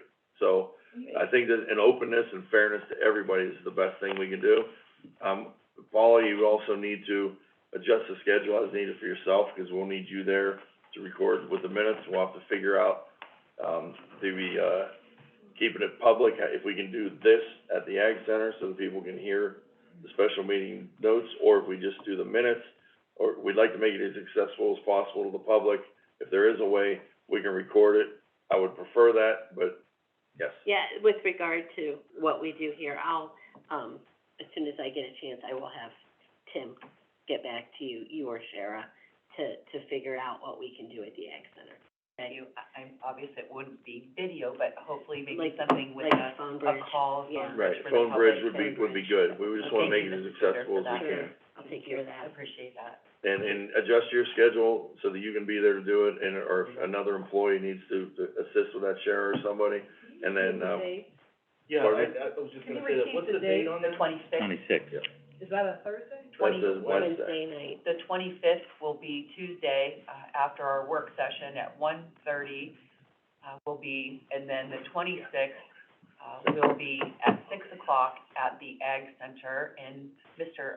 Egler, would you give the address right now? I was gonna And I'll answer a lot of send it out. questions. Thank you. So, yeah, I'm Ed Agler, the Director of Agriculture, and our address out there is 520 West Main Street, Cortland, Ohio, 44402. That's 520 West Main Street. And if you wanna do something like to get the audio, make sure you keep me in a loop. Well, I was just gonna say, after we get done, Ed, if you give me your number, I'll make sure Tim has it. Okay. I'm gonna actually be out of town next week. Oh, okay, so yeah. I'll make sure, I'll just kinda designate Tim to Hannaford, who's our IT person. Okay. To contact you and the commissioner's office to sort of work it all together. Okay, yeah, have Tim call me. I mean, Tim knows me well enough, we've worked on a lot of Okay. things together over the years, but make sure he calls me because I need to be kept in the Great, loop. absolutely. The other thing that if it's okay, Denny, I'd like to bring up a couple more things, kind of off the record with this. Amy, I will get in touch with you also. But I've gotta let the right people know this next week about this. But in, the 16th of August, the commissioners meeting, we're opening up to have it at the Antique Tractor Club in Vienna. Maura and I have already spoken about this. And, but I'm bringing it up now because I've gotta be letting them know because the place is filling up for the summer. So August the 16th, we've done it out there before, we'd like to do it, have you do it again if you would like to do that. So, Amy, we'll get together and I can give you all the information on that, but I needed to bring that up today also. And then just to let you know, two other things. When you talk about dress codes, what you all don't understand being here in Warren is my number one dress code at my office is you have to take your barn boots off before you come in. So that's why it something, nobody needs to- else has that problem. That's why it needs to be Yeah. by department. Exactly, yep. And really, that's kind of a thing, so, for what all we do. The other thing that I wanna let you know, so you understand, is, I'm gonna be meeting the first of the week with the Army Corps of Engineers. They've solicited me again for another project, which has been happening a lot. I'm happy to help them, but I'm gonna be meeting with the Regulatory Division out of Pittsburgh next week. This is gonna be kind of a big deal. I think I'm gonna win the case. No, I know I'm gonna win the case. There's no two ways about it. So, and that's why they've reached out to me, because they know I will win these cases, for the homeowners. So I'm just meeting with that person from the Regulatory Division. Looking forward to that. I've got a really good rapport between my office, the Army Corps of Engineers, which ultimately makes it good between federal and our county. And, so I'm really looking forward to this, and so I just wanted to bring you up to date on that'll happen next week, and I'll let you know how it all happens. Thank you. Okay, anybody have anything else? Gary, Before we get to oh, public good. comment, can I step out for a second? I'm Sure. sorry, I just need to come right back. Sure. Can I just, I gotta get going, so I Yes, gotta. not a problem, anyone that's to be All right. excused, we'll get to the public comment part. I wanted to let. Somebody else told me that the other day. Somebody told me the other Hey, day. hold up real quick here. Yes. I just wanted to let you Yeah, know we have that been for in the it my next entire 2 weeks, I will not be I got attending family meetings. from like over 1,000 acres. Christy Historic, who is Yeah, the senior today that we should be will known come as to the the workshop. United Thank States you. If we need to have her at the Agriculture. meetings for anything, we will. Yeah, that's just last week. Or something really. Workshop would be great, it was awesome having, Thank you. the auditor's office, having you Glad here. somebody noticed. This is really A big helpful with part of, the. and it's really noticed for her part. Yeah. For your good work. For what? Not a problem. Yes, actually, I have federal there too. No, the reason is, I used to work in Medina, Oh, and where my building was at. yeah, yeah, in my office, I have federal, state, and, I'm the only county. Over there. And I've got a lot of different types of clients. Actually That's certify them with your Department of stamp down there, so Natural we'll have somebody down there by your office at, So I've got a lot of federal people. 9:45. Thank you John's so like, much. yeah, I really appreciate that, thank you, I appreciate it, thank you. Thank you for, Give a card or write your number. Yeah. I have both. And believe it or not, coming from Bristol, I know how to write too. It's okay, I grew up in Troy. Yeah, I knew that. You and I are both country people. Yeah, oh yeah, you I know did. me, and I stayed that way too. I keep trying. There's my cell No, phone, you gave it back to me. email address. And I put my cell phone on there because I am out of my office more than I'm in my I office. understand that. So, you know, I'm a person who doesn't appreciate when you, dedicate Christian. I know. In fact, I brought in my message on Sunday, because I preach at the Bristol, Brethren Church. Oh, okay. And, I brought a copy of my message. On Sunday, I preached all about forgiveness. And preached about, 70 times 7, which was the title of my sermon. Well, I just had to think about it. You're in the news today. People down here need to see that message. We're going to that CSB. Minus the soda, today.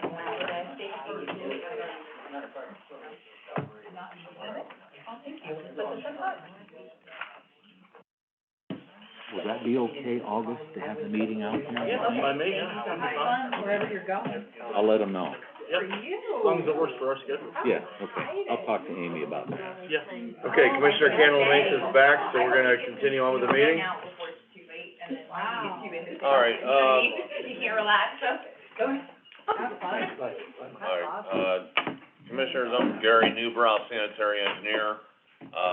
Some of our colleagues from Newton Falls are here today. We have John Bariak, he's councilman or president of council? Vice President of Council. Vice President of Council, Pam Pretty, Newton Falls, city manager, and Mike Novotny, he's in charge of wastewater in Newton Falls. As you may be aware, there is a project in Newton Falls called the Scott Street, sanitary sewer project. It was part of our consent decree with the Ohio EPA back in 2007. One of those, projects that are still hanging out there. The county went through significant efforts to complete that project about 10 years ago. It was turned down in a public hearing. And so we've moved on past it. That doesn't mean that it has been, removed from the consent decree, though.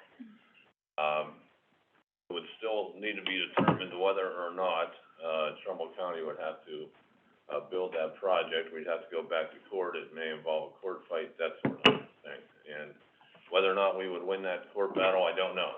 There's no way I can predict that. But in the meantime, the village of Newton Falls has come forward and, made the decision they were going to build the project. And they were very successful in getting grant funds. They got a $800 and some thousand OPWC grant to build it. They also got a 0%, a 100% principal forgiveness loan from Ohio EPA. So they can build the entire mainline project out there debt-free, from what we can see. Now, they've come forward to us to ask us if we can assist them with the people with the house connections. and to use the ARP funds to make that happen. And it's one of the projects I haven't submitted to you yet because, I've been, in discussions with Newton Falls here to determine how many people we anticipate would need to be connected. And from, experience with Julie, once you add in the contractor, the engineering, the bid specs, the permits, the plumbing inspections, plumbing modifications, it costs about, for us to put in a connection, it averages about $10,000 per connection. Jerry, do you wanna mention the previous meetings where we attempted to secure our PIG funding? Oh, yeah, we did an income survey to try to get some, CDBG funds to help assist with this. Unfortunately, the project did not pass the public hearing, did not pass the income survey, because we could not find a 51% of the total population being under a certain income threshold. Sorry, I just wanted to clarify, Allison and Pete Augusta and another person conducted that. I'm sorry, I don't recall her name. I think it was his daughter, ma'am. Right, Allison and Pete Augusta. Yes. And then the third person, there was another council person, and I don't recall her name. Dory. There you go, there you go. Okay. Sir, are you from Newton Township? No, I have a separate issue. Okay, all right, I was just wondering if you were one of the Newton trustees. Okay, but anyway,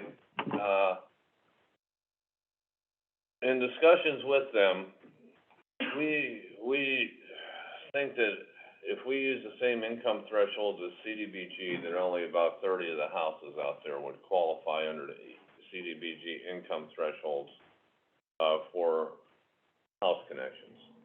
Discussing it with Newton Falls, they would like to see more, connections than that. And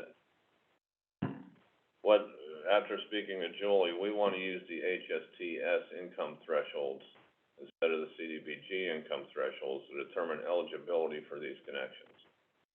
And the HSTS, income thresholds are that a family of four can be making up to $83,250 household income and still be eligible for the connection.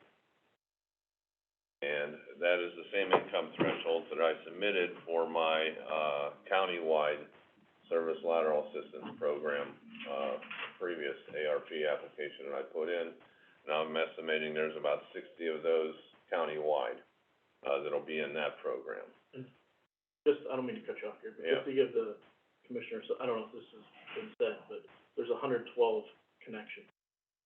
The total. Total, now the total connections on Scott Street is 112 connections. Right, and if we were to go this route, we could go to about 75 to 80. Yeah, well, households that I'm could be estimating, there's, looking at the results of the income survey, the number of, residential homeowner occupied houses, We also. I'm estimating between 75 and 80 would qualify with this income threshold. So how many connections have we made throughout the whole rest of the county that were at that level of the 83,000 or more? That's We have, different. Since HSTS started, so that third, income level is for 50% assistance. For this program, you have the flexibility to apply it as 100% principal forgiveness or grant assistance. So we've helped, I don't know, 150 people with, replacing their septics and or connecting them to the sewers since 2010 through the Ohio EPA HSTS program. But how many people would have met those standards that weren't assisted by us, that had to pay it on their own? That had to do it, but didn't, that wasn't available to them, and they went and paid it out of their own pocket throughout the rest of the county? Good question. I don't track the people that aren't qualified.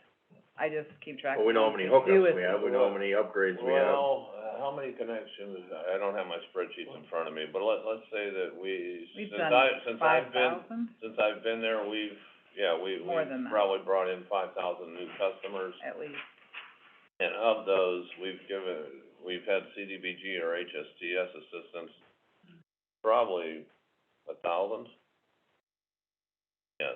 We've The never, other 4,000, we've always found the money to be able to help them. It's just the income limits for this particular project would be unique. yes. And we're trying to find a way to, because the thresholds for the CDBG weren't what weren't able to service as many as we thought we could with CDBG. Here comes Gary and Julie coming in, well, let's use this SES program where the income levels are higher, the Yeah. thresholds are higher, and we can get more connections out. Yeah, for the county-wide one, like like, there's a few people out in Belmont Park that we connected 30, 40 houses out there, but there were a few of them that weren't within this income range.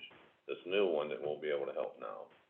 Little Slough Phase 5, there's some stragglers out there that we can help. And if we don't help some of these people, they're just not gonna be able to tie in, they're gonna be tied up in court with money they don't have to be able to make the connection. Even though they weren't within the CDBG or the HSTS income threshold, initially, they would qualify for this and we can help them. And if you were to monetize the amount of staff time spent at the Trumbull County Combined Health District and your office in dealing with the people that aren't tying Yeah, in, directors' hearings and yes. a lot of But money. taking us back to the Scott Street project, what we are looking at is, I wanna put in an ARP application to, finance the connections out there, but trying to determine how much to ask for is where, that's where I need to know that number before I can make the application. Commissioner Cantala Mesa and I met with, them last Tuesday in this room, and we offered that we would, that I could do the application for $800,000, and that should be able to handle 80 connections and maybe more. They countered back that they wanted $1 million. And now we're stuck on a number of 900,000, and that's what I'm presenting here is that, or before I make this application, is we ask for the assistance for the 900,000. I guess my only initial thoughts, just off the cuff, would be, we do have the two ARPA meetings next week. Yes. We understand there's about 15 million left. I know I wanted about 7 million to go to the townships, to go to the rural areas, same with Commissioner Frenchco. So it leaves about $7.5 to $8 million left. I know you have about 7 ARPA grants ahead of this requested, and the command vehicle for $1 million. And so I don't know, is the money there, is the money not there? We won't know until next week. This is benefiting Newton Township. I And the agree. county. Yes. These are- I agree, and if we follow the standards of the fair and equity thing that I was kind of proposed, that each township would have up to $300,000 of the remaining townships that are out there for grant money, if we divided it equally amongst the townships for their best project that they have, that would give each township $300,000. This would put them above the $300,000 that all the other townships are gonna be told next week, recommended that they can recommend up to. So that means we'll be taking from either the other half of the money for 500,000 or 600,000, or some other townships that they're gonna get shorted on what's available to them, I will just say that that, we'll have to own up to. the only thing I will say is, this project has been on the books for a long time. It's a consent decree project. They received, Newton Falls received a gift for its funding.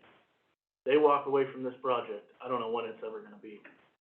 And we will be in court with the EPA, battling with them not to build this project, but it. We'll never see that funding again. Right, and EPA, I don't know how the judges will roll on it, even though we have a good case of saying, we did everything we could to build this project, it's just not affordable to residents.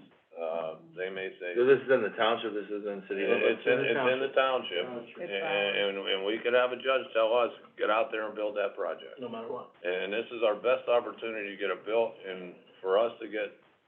Do we have to take it all out of ARPA funds? Is there any others in your Well, it's budget a to do it? $3 or $4 million project, and they're just looking for $900,000 here to make the connections to it. And that's what they're asking us to do before they move forward with the project. We've received a forgiveness loan of $2.9 million, and then we have another $875,000, grant.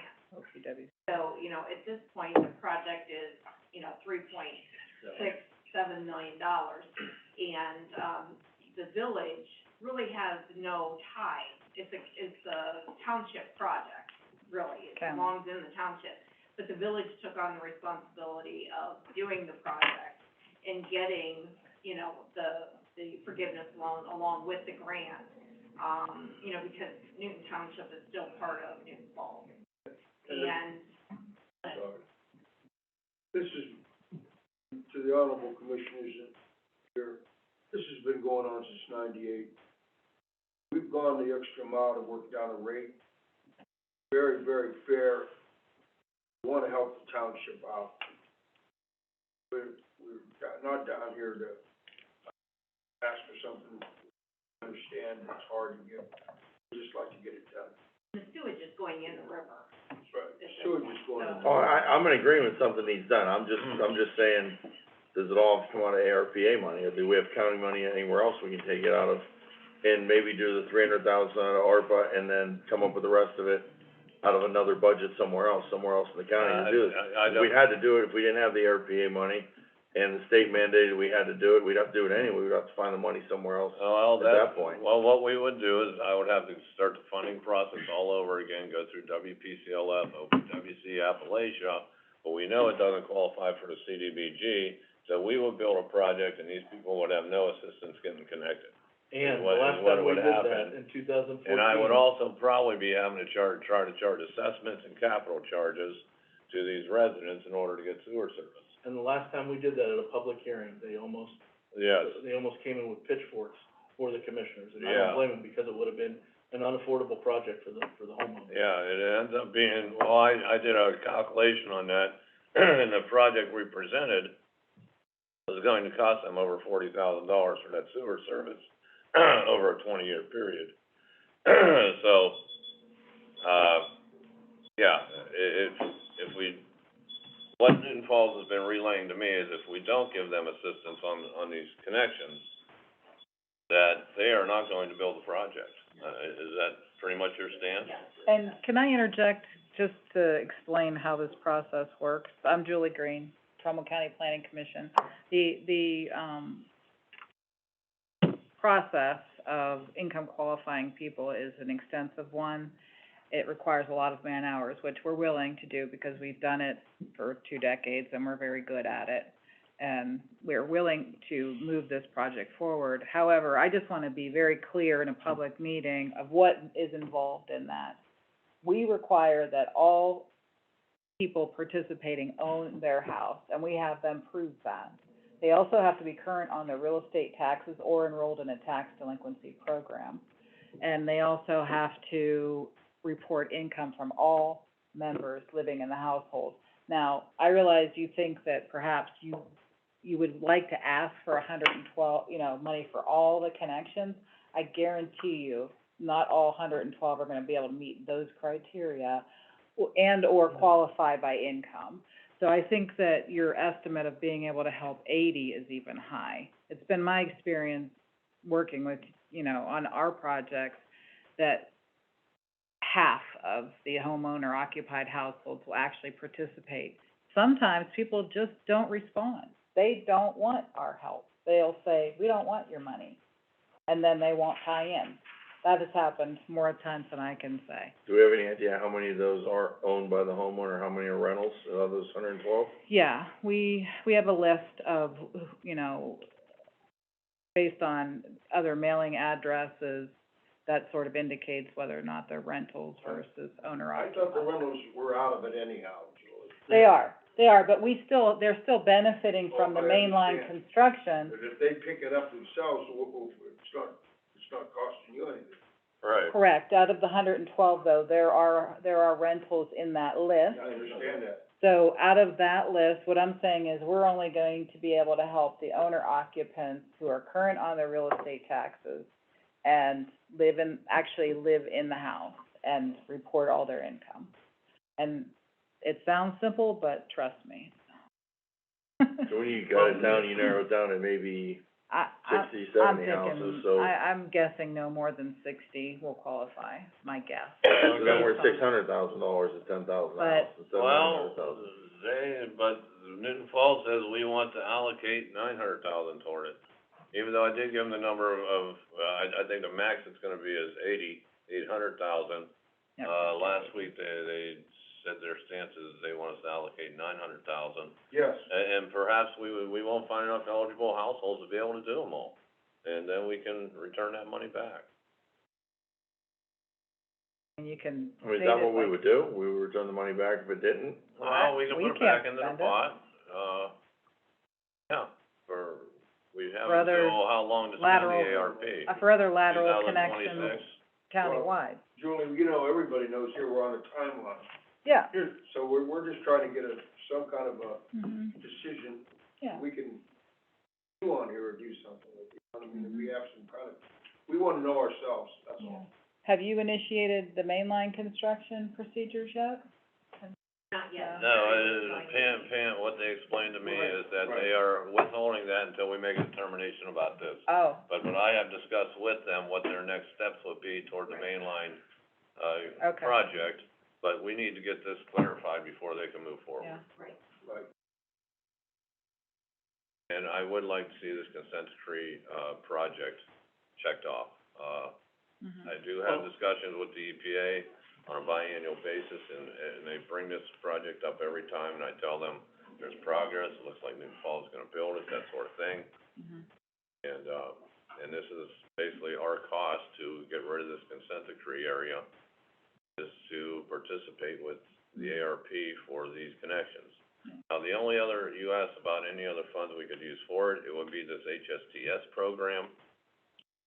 We have a waiting list for that. Right, we have a huge waiting list for that, And it's only this year- $150,000 per year, But this and year only we half of can't. it can be spent on And we can't do that. connections anyway. Can't do that this year because Okay, we right. spent it all Right, in West I'm Farm. Do we have any- talking future years, we may be able to get some HSTS money. Do we have any inkling at all that, using the standards that you have and the amount that you're looking at, that even qualifies under ARPA? You got any preliminary from Mr. Masaki or Tanya Rogers as far as, does this even qualify for that amount for I that? think it would. Yes, I read it. yes, I would think that it does, but once I put in the application, we'll find out for sure. Those are the Health and Human Services poverty limits Yeah, that the HSTS program uses, so it's just a little different okay. calculation. It's up to 300% of the poverty level is the level that you're using. Okay. Here's how I look at it. Not only since I've been here, we've been talking about this project, but it's gonna cost us a little bit to do this, I get that, and ARP money is, everybody has their hands out and everybody wants. And not to say that they don't have worthwhile projects, everybody does. But at the same time, if we didn't fund this, they don't do the project, and it comes back to us and we have to build it, we're gonna expend more resources and more dollars to do that, correct? Karen? Absolutely. Yes, So, I mean, this is a way out for Newton Township, Newton Falls, and for us to get this project done and off the books, and out of the consent decree. That's how I look at it. As far as your department goes, out of the pending ones that you have, would you rank this number one and bump Yeah, as a another matter of one fact, in you can regards to see- this? I have that right here under sewer projects. That was my number one priority. I haven't submitted it yet. The yellow ones are the ones I submitted. Okay. I didn't submit this one So yet. you'd put that one above the other ones you already Yes, submitted if we this had to is scratch one of the other ones? Yes. And just another clarification, all procurement, Julie Green, all procurement is going through the county, just like we would do. So I know that your procurement goes through your own city because you're the grantee, but since we are in control of these ARPA funds, we would be the procuring entity. We would do the quality-based selection process and the procurement of the contractor on Yeah, our end. It's not, there's no sub-recipient agreement or anything like that with Newton Falls. right. This will be our own separate project Okay. for the LMI Okay, connections, yes. good. And, Commissioners, I spread, so far I've been approved for 4 million. I've submitted roughly another 3 million here that are pending in yellow, bringing us to 7 million. And, before you came on board, Commissioner Cantala Mesa requested that I keep the water and sewer projects below $10 million total. So, I'm still firm on that. I'm at 7 million now, and, if I'm asking for 900,000 here, I'm getting closer to 8. So I'm still at only the 8 million mark. Water and sewer out of 38 million, in my eyes, that's acceptable. But we started out with the 38 million, like you said. I've been a part of one thing for $65,000 so far. It's actually gone out to a township level somewhere. Okay. So, I understand that, but somehow along the line, this board has spent 20-some million dollars, and that wasn't included in any of the stuff that they spent, or those 7 projects there were not included in that previous 20-some million dollars. So, that's why it's imperative that next week we have this meeting and we see where are we at, where are we right now? Because right now, to me, it's throwing a dart, because there's pending things, there's other things. We did get spreadsheets, but we need this meeting to see Do you have a where we are. ranking sheet? Pardon me? Do you have a ranking sheet? That's what we're gonna build next week. That's Oh. why we put everything together, so we can figure out what the 3 amounts pending, what's spent, and then we can make a ranking sheet after that. Okay. To see, here's our priority out of this half, here's a priority out of the other half, and then here's how much we have left out of either half that we can go forward with. I don't wanna shortcut a pending one that's been there since last May or June that has not heard from us. We have a lot of them that are sitting out there that people applied for almost a year ago, and they've never got a reply from the Board of Commissioners on, is it still there, is it good, is it bad, what's happening with it? The only mouths that have gotten fed are the ones that came to the meeting and said, where the heck's our money, what's going on with this? And then we've sent it off to the attorney. We shouldn't work that way. We should have a plan, we should have a ranking system, like you said, to be responsible to everybody in the county. We need to do that. And to be fair, the projects that Gary has presented are all for townships. Agree. They all benefit townships. I realize they didn't come directly from the townships, but if you speak with the trustees, they would much rather have water and sewer for their residents than other things. And that's to be decided with this, that's why we need to Yeah. have the meeting, because I've talked to residents in some townships, and they say, we need a bathroom on our admin building, or we need, in our historical building fixed first, or we need our city park, and they haven't brought up that we need our sewer and water. Well, believe me, I would love that, I'd love to see sewer and water through the whole county and make that the top priority, and I am in agreement that this program, I'm not saying no on this program. Yeah. I'm just saying, we need more clarification on what's there, what's happening, and make sure we can fund it the best way we can internally to move forward with it on their behalf. Okay. Because I do agree, he said this is a one-time deal, this is never gonna happen again, they're gonna put it off another 10 years. He said this thing started, how many years ago? 98? 98. So, and here we are, irresponsibly, this long down the road later, that those people haven't Well, received it, and how much We've never sewage. gotten the funding that they've received till now. I understand Right? that. So just keep it, it has always been a non-affordable project. Yeah. I agree. I might That's say, the problem. this is the first time I've actually seen everybody working together, trying, the county, the township, and Newton Falls were trying to work together. And meanwhile, like you said, there are toilets flushing into the river, and that's gonna be part of our big picture of things too, is the health of development and growth along the river too, Yeah. which this solves the problem of, or helps one piece of the puzzle, so. Yeah. I guess all I'm saying at this time is, we have to have this meeting next week, we have to prioritize. This clearly has jumped up to the top of your list, and rightly so, with what these people have already accomplished and done. Yeah. But as of making a decision, if you're looking for a decision tomorrow, you know, I can't give a decision Right, tomorrow without this I'm not meeting. asking you to approve it, what I'm doing is, just asking you, I wanna put in an ARP application for 900,000 for this. And, I guess I'm just giving you the heads up on what we're gonna do, and are the commissioners okay with that? I'm in favor of doing that, just to ask the question of our attorney, at least so we have that ready to go, if we do proceed. Yeah, I have no problem with that either. Okay. I mean, we can That'll- easily do that. I mean, Okay. there, I if mean, that's the we're not amount, funding it, we're that's getting the the amount. opinion. Okay. If we get an opinion otherwise, if we find out otherwise, if ARP says, you know, of course, they don't want anything less than that, but if ARP or funding wise doesn't work in that way with ARP, well, then we'll look at other means, we'll turn over some other rocks and see what we can do immediately to do this, but I just don't want any other entity to get screwed by someone jumping ahead of them because of one thing, or making a rash decision without the big picture of things for the whole county. Okay. And I'm sure you can clearly understand that too, Fair that enough. this was Yeah, absolutely. We do ranking tools all the time for the grants. I can share some with you. Typically, health and safety is number one.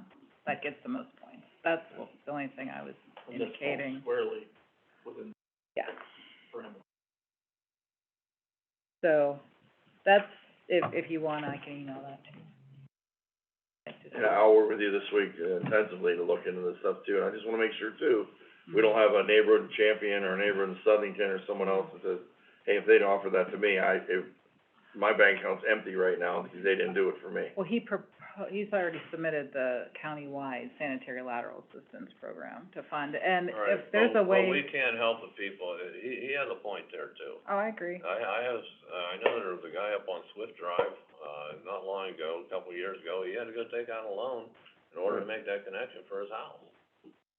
But and I wish there's something we could do for them now, but we can't.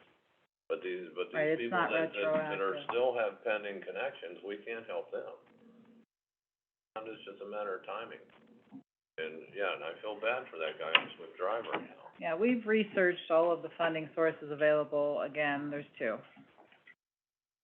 You've got HSTS, you've got CDBG. If it doesn't qualify for the CDBG mainline, then you can't use the connection. For HSTS, we get $150,000 a year, period. You can use $75,000 of that for sanitary lateral connections, which is about less than 8 people. This year, we can't use any because we used 100% of it last year for West Farmington. And the state said, since you used the whole allocation for West Farmington last year, this year it all has to go to septic replacement. So, I understand that everybody does require, assistance. However, just based on our 23 years of doing this, sanitary sewer, in my opinion, is the number one issue in Trumbull County. We have such poorly developed soils that are not conducive to septic systems. You cannot construct it with an offload. It's replaced in kind. And if we are extending sewers, we need to provide some options, and I don't even know if that's a whole nother conversation we can have with the new commissioners, is to say, is there another program that we can develop to help people that can't get a loan to connect to these sewers? I mean, I've had so many people in my office just crying. It's an issue. I've lived in towns for my whole life. I've had septic and sanitary problems my whole life. I moved into a house and Yeah. 90 days after I moved in, I had to pay $20,000 for a sewer line in front of my house, unexpected. Right. Because of mandates, and there were no grants or anything available then or anything to help out, so I felt the pain. Yeah. I feel the pain of what these people go Yeah. through. I felt it So- myself. It's still a major issue, and it just something that I think we should even look at more closely, even outside of ARPA. They used to have the link deposit program through the combined health I don't know districts, of and any that, other funding sources that will help us with actual house connections for sewer, except for the one that we already used, right. HSTS, CDBG, but Unless these it's projects that don't have self-funded through us. CDBG, we can't help them. And it seems like things have died down, but as we're inviting all these businesses coming to Lordstown, all this new growth, we've had the reputation of being, the sanitary Gestapo with people having to upgrade their systems and stringent, regulations as far as their septic systems, and we've got away from that, I think, a little bit the last couple of years as far as title transfers and all that stuff that we had, but we definitely wanna create the best system we can, so that's not, we're not labeled still as that county. I mean, Or we'll lose people who move to Mahoning and Portage and other places if we don't up our game. Ed, you know that with every farmer you deal with in the county, they all feel this pain. Anytime the county wasn't the one enforcing those things, it was the courts. Right. You know, we just State have of to, we Ohio. just Pay have the to, price. we just have to go ahead and do the projects. and the reason for those rules is so that people don't die from dysentery and the plague. So, I mean, There is that. there is that. Because it infiltrates their public, their water wells. A lot of them don't have, a lot of places that have septics also have wells, and they cross-contaminate. Right. And it's a health and safety issue. I would just like to say for the 900,000, if that's the amount that we, and I'm fine with that. But at 10,000, rough estimate, 10,000 a connection, I think. If we bid it in bulk, if we bid them, however we bid them, and they come back less, let's say, and we don't use the 900,000, I would like to build into that, into the ask of Tanya, how that money can be spent or how it can be returned. Okay, So that there's no confusion at the end of this, you know what I okay. mean? That if, and I think it's gonna be less than 10,000 a connection, and talking to Mike and some other Yeah. people, I think if we bid them in bulk, you can get a cheaper Oh, we- bid. Right. But Well, it's wishful thinking, we don't know that. Well, we still have the engineering, the plumbing modifications, and the, permits. Okay. So that's what takes it up to the 10,000 when you add those things in. But we'll see, hopefully You we can. never know. Yeah. And if the money is left over and that we can, I'd like to know, that I needs to be spelled out. would think it would just go back into the ARP. Yeah. Let's ask, let's the make same sure. way with my other- But there's a time frame on that too, there's a deadline on that stuff that we gotta be aware of. Well, Right. and that's what I was asking, what is it, 2026? Yeah, Is that, okay. yeah, I so guess that's she why, just needs to know the particulars of the project with the funding and, you Right. know, how the Okay. bids need to go and all that. And if all the money isn't expended, what happens with it, you know? Okay, well, So the county knows. yes, and that would be true with my Separate other issue from you projects too. A lot of my other applications that I put in, there isn't, that project can come in less than what I asked. I know. And there could be some ARP Well, funds residual, so maybe this will that clear- we could, So maybe this will clear up all those questions if Okay. we ask this one. okay, all Can't we right. just modify the resolution? Would think, but I don't know how that, will, you know. Just like any other grant, I would think that you could just, Paula? I invited attorney Oh, good. to our meeting. She cannot come on Tuesday. She has, but perhaps Wednesday she could come. And I just wanna ask the board, do you want me to reach? Yes, please. Yes, please, Okay, please. so she couldn't come, but, she said she was gonna come to our next one, so maybe, wanna make sure before I reach out to her that, that would be helpful too. Yes, yes, absolutely. So I'll do that. Whoever we can have there to guide us, even besides Mr. Masaki, if there's, every county's dealt with this, there's gotta be people from Tanya's office or somewhere, maybe someone else would come in her place. I will do that, then I'll ask if she has. Okay, we good with that? Good. can I announce the, eviction summit on Thursday, speaking of things that benefit our residents? It's at the Eastwood Event Center, it's being, conducted and coordinated by the Community Legal Aid. And there's going to be a number of, resource-oriented, social service agencies there to discuss the issue of housing and eviction and, things like that that are going on in the county. What time does that start? Question. 8 o'clock or 8:30, Mr. Cantala Mesa. The doors open at 7:45. Yeah, thank you. It's an all-day thing, It's an I all-day just know we'll be there all day. All of the Vodacott, Mr. Cantala Mesa, I think they're expecting you to bring the resolution for the eviction,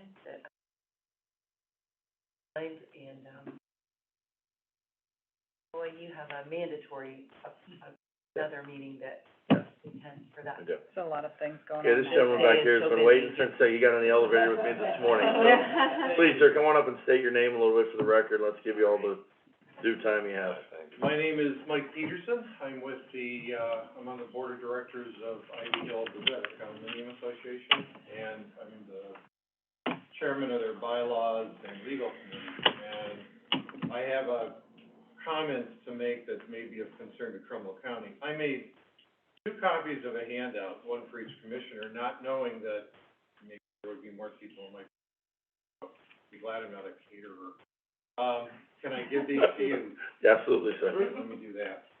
And thank you for the time too, so. Thank you for waiting so patiently. Oh, it's no problem there. I might have, I'm just gonna bring one tomorrow if I need. I'll make copies, I'll go make copies, I'll be right back. All right. Which I was gonna ask, once I'm done with this, just take a couple minutes to talk about this.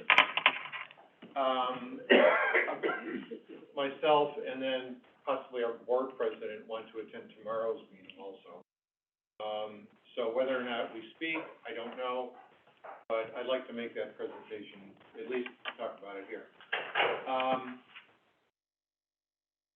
We have some storage units, proposed construction to be built shoehorned within an area at Ivy Hill in between some units that we have and some other kind of developments that are in the back.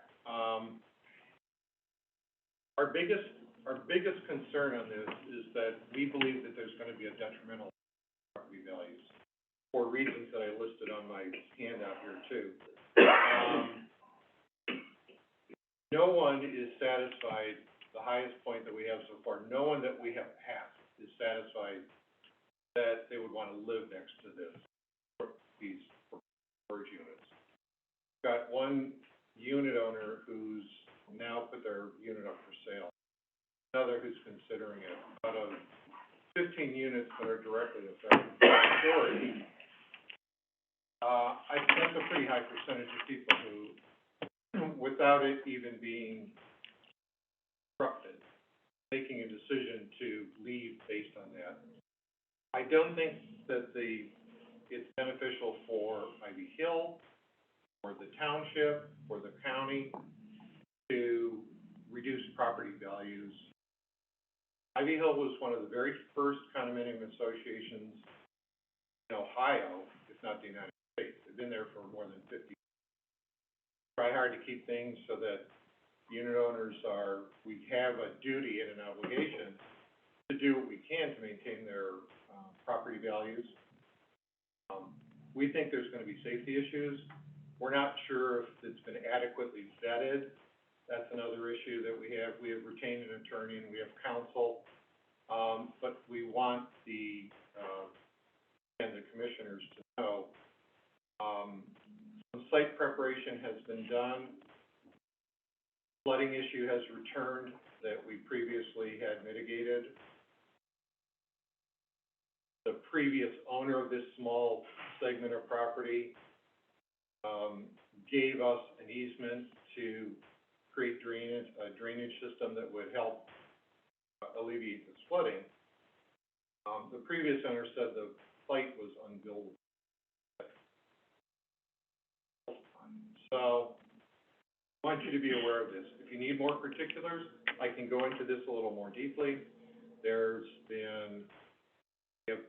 We had to go through a lawsuit that ran for almost 15 years to gain parking and ingress and egress for unit owners at where this is occurring. So it's a very difficult situation, and again, I think it has ultimately, this can be done not only for the Ivy Hill members, but for Bezetta Township, for Trumbull County. I don't think it bodes well if this can be done. I think that, and we think, and the board thinks, and I'm speaking on their behalf, that this construction is inconsistent with what would normally be termed public policy. I don't think it sits well. I don't think it's a good thing to have. So, I don't know if you can do anything. I appreciate you listening. Can provide any other documentation you might have. I can answer whatever questions I can today. Mr. Peterson, did I talk to you on the phone? You talked probably with either our engineer or our president. I've spoken to probably 4 or 5 people on this, subject. I'm Julie Green with the Trumbull County Planning Commission. Nice to meet you. I know that we have spoken with. Yeah. So it's my understanding that the property in question was zoned commercial, and the trustees initiated changing the zoning after this person had already pulled the zoning permit and then indicated his intention to build what he's building on there right now. We believe it was zoned commercial at some point. Yes, it was. We're not sure when, because initially it was zoned residential, and the initial deed 50 years ago said this is supposed to be residential property, no commercial enterprise is supposed to be there. We're not sure when it was changed to commercial. Yeah. We have a question about that. Yeah, it did come through our office, the zoning piece. We verified all of that. So they did, change it, not that particular parcel, because the trustees didn't ask us to change that parcel because they understood that you can't change the zoning after the fact. But, they did come in and change the zoning for the remainder of the Ivy Hill condominium area. And then the other issue, I had recommended that they try to identify the written language on the deed. I don't believe that that exists. The things that you mentioned about, easements, having easements written on the deeds, I don't believe that those were ever recorded. We have two recorded deeds, and one is for the parking, and one was for the improvements to the drainage system, ability to, we also have, an easement for the utilities that exist on the property, but site preparation was done and those utilities were moved without notification. Oh, that's not good. That does Causing sound some like issues you need a for some of lawyer. our residents too, so. Yeah, And the drainage problem has come back again. So, yeah. um, Yeah, but in terms of the zoning piece, that did come to our office, and we discussed it with Deanna and the trustees. And, what our concern is, that it was initially set as residential property years ago. When did it become commercial property? We don't know when that ever occurred. yeah, we have all of those files in our office. You're Okay. welcome to come and look at them, I would love to. Yeah. or Deanna can provide you with, so each zoning office has a journal volume, page number, date of when certain parcels were, changed in terms of zoning. They have to go through a process according to 519. So the zoning does change, you know, over years.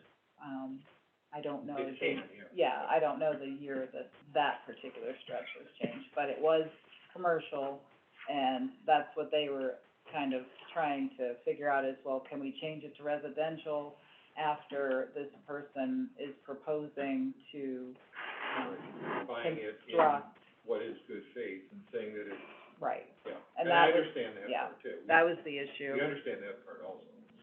So, and in terms of the chief building official issuing a building permit, I would imagine he would require, I don't wanna speak for Michael, but it's my understanding that he requires a zoning permit.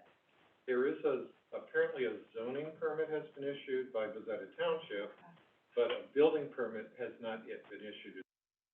Okay. We may wind up just having to get the best deal we can here, I don't know, There's but, really not a lot, we don't really have that authority and I over understand that local too. zoning. Yeah, we know how that process works Mhm. also, and thank you for Yeah. that. It's been very difficult to get answers on. We've had less than enthusiastic response from every,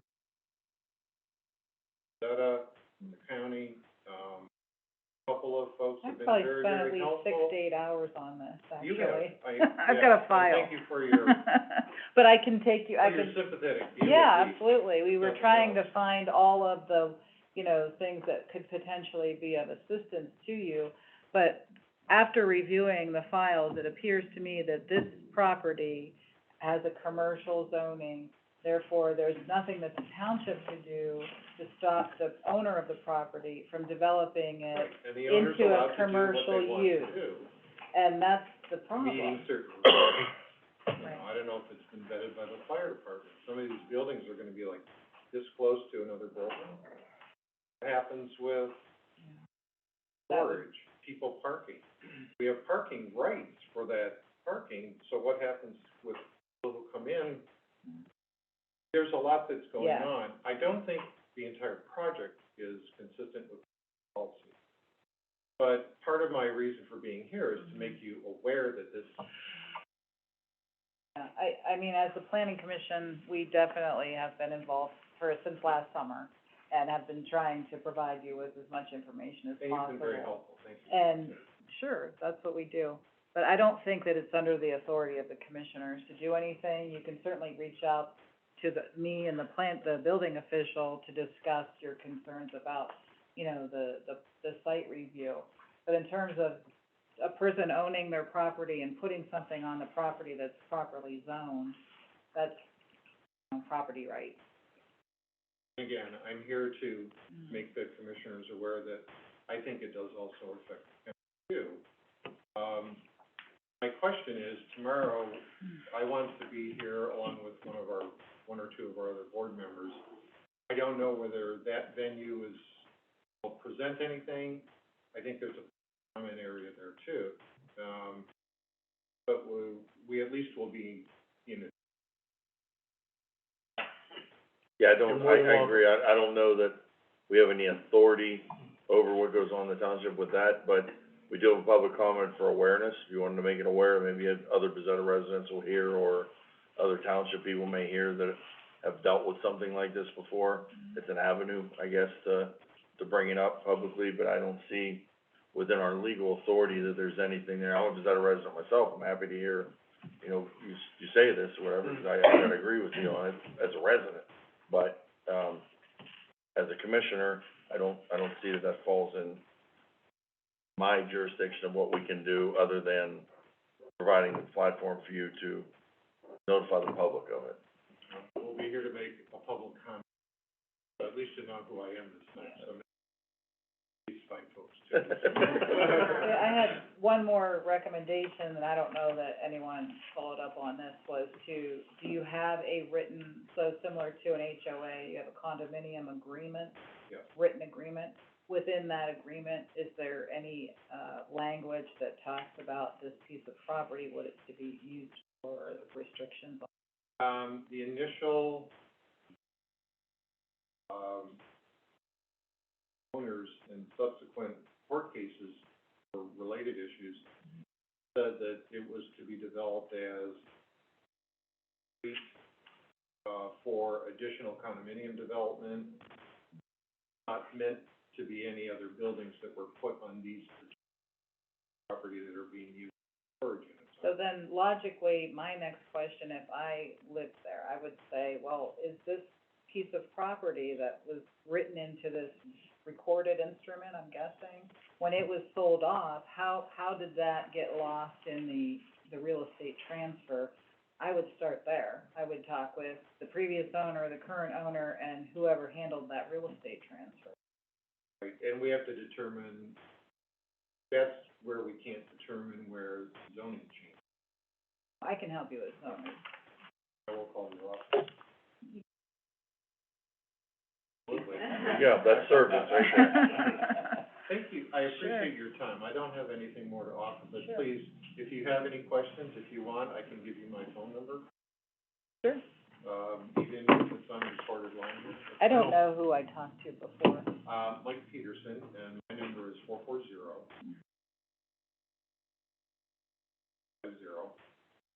Can you say that one more time? I'm sorry. Sure, 440 260. And on the Ivy Hill Board of Directors. Chairman of the legal and bylaws. Thank you. Oh, Ed? Yeah, I have a comment Ed for you. Ed Agler, Director of Agriculture. Do you have anything to do, does this have anything to do with woodland trails also, or is this strictly Ivy Hills? I'll drive past it and see it. Well, no, I've been there, 'cause I got called out there last week. Yeah. So that's, I'm asking, so do you have anything to do with the woodland trails We don't, they're completely separate. and the entity? Okay, that's what I need to know, 'cause I got a phone call to go out there last week to look at something, in regards to wetlands. And the Army Corps of Engineers actually called me, and we went out and looked at it, but I'm not gonna get into that since you have nothing to do with that. We took a look at an issue with wetlands too, but we didn't think it was relevant for. Okay. The only other side note I have is that when I worked in banking for years, I tried to change the dress code when we had a branch in, and Cleveland Bank said you can't wear cowboy boots.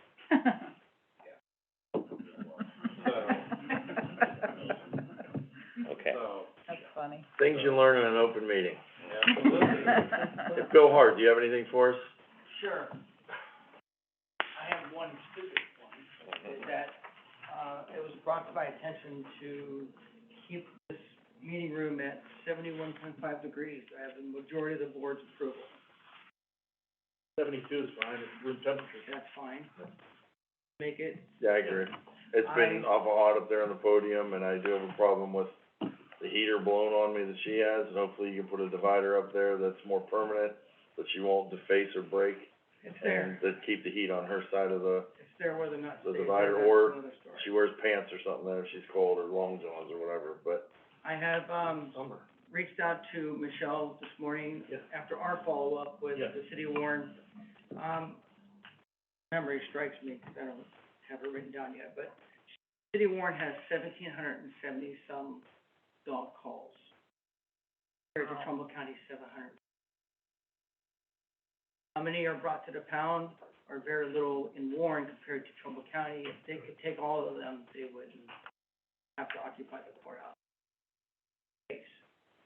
So I did reach out again yesterday to the mayor or the safety service director about getting other property that they possibly discussed. That other Gentlemen- property will not be an option, from what I understand is,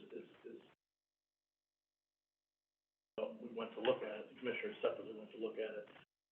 Bill was so kind to take us, it would have been a perfect property, but I think that, you know, you're gonna need a variance in that area, and a lot of the homeowners there, residential area, just not gonna.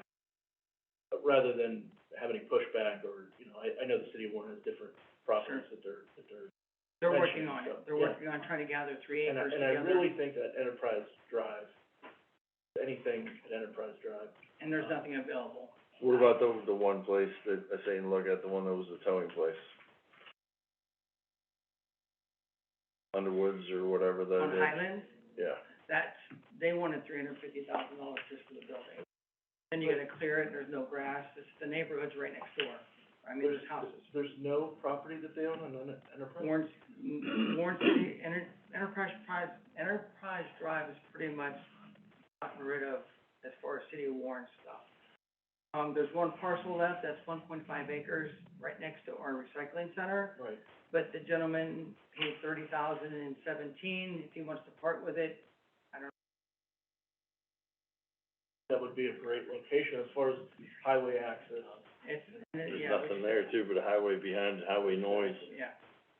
So Warren City's supposed to come back with me, about 3 acres, we're gonna try to get 3 acres together somewhere in a non-residential type area. And if I get that, I won't know.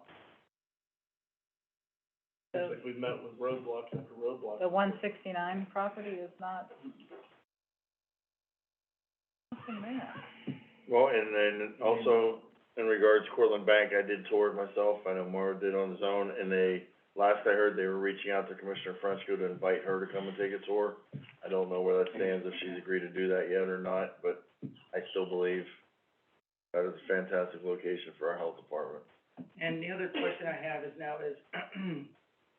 we are paying for a heater at our law library because we have no heat.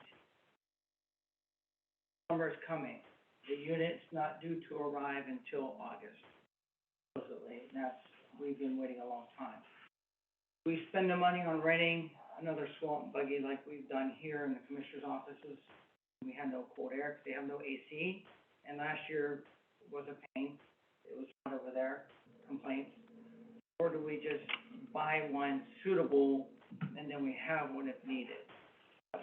That's another toss-up question. I think with all the buildings that we have and everything that could and does go wrong with aging assets, it wouldn't be a bad idea to actually have one.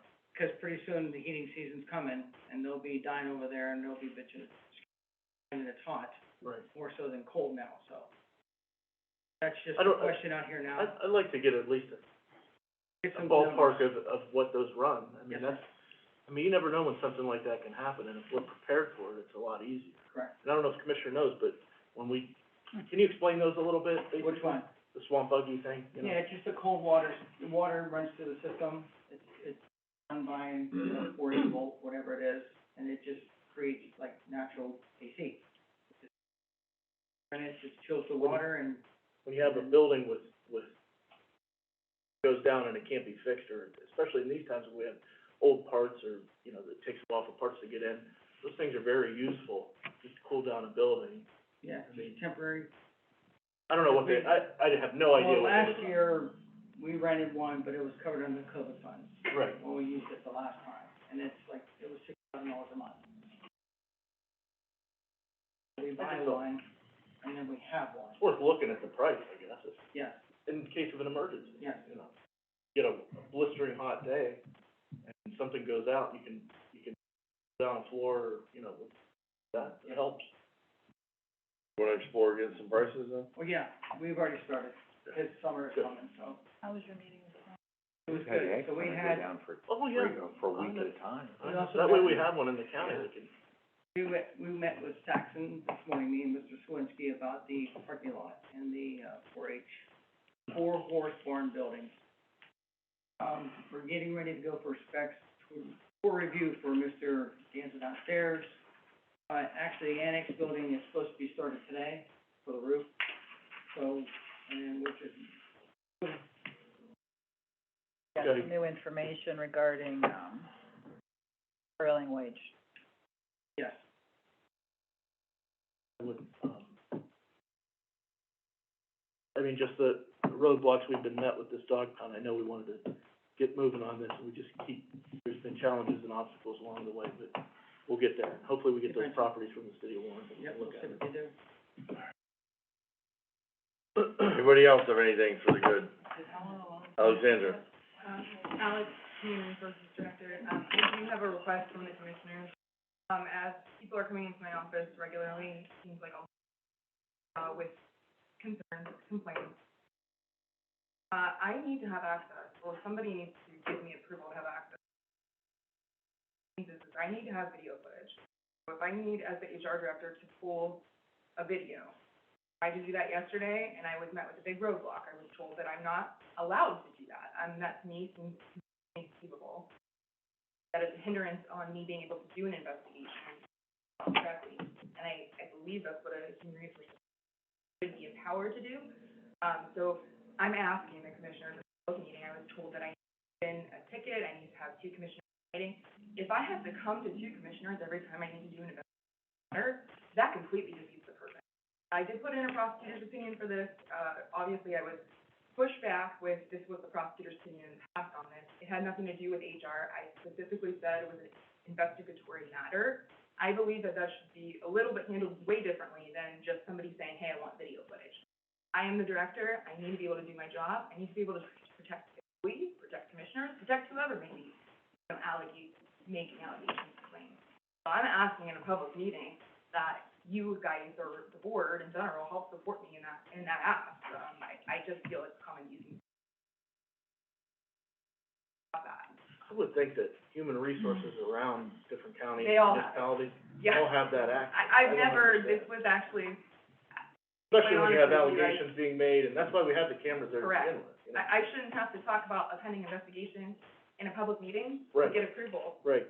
to pull that video camera footage. That's completely asinine. And I don't mean to be so bold, but I No. just think that that's just a huge disservice to our employees, to be quite frank with you. So I'm Do we have asking, a policy that says we can't, or is that just an interpretation it's an from IT? interpretation of a prosecutor's opinion, and it was a policy put in place by the IT director, back in April 14th, 2020, was that they had to have, wherever the camera is, you have to request that footage. It's up to them to approve whether it's approved or not. And specifically, because I was requesting footage from the commissioner's office, I was told that I have to have 2 commissioners approve for that footage to be released. First of all, like I said, it's one thing to get the footage released to me. However, it's common industry standard that out there, HR has access to these things without asking. That is the whole point of, that is just the point of being human resources. I'm being quite honest with you. I think putting it out there to the board, I've asked for a prosecutor's opinion, but I can use your assistance and I need to do something. I need to hope that the board supports me in pulling that documentation.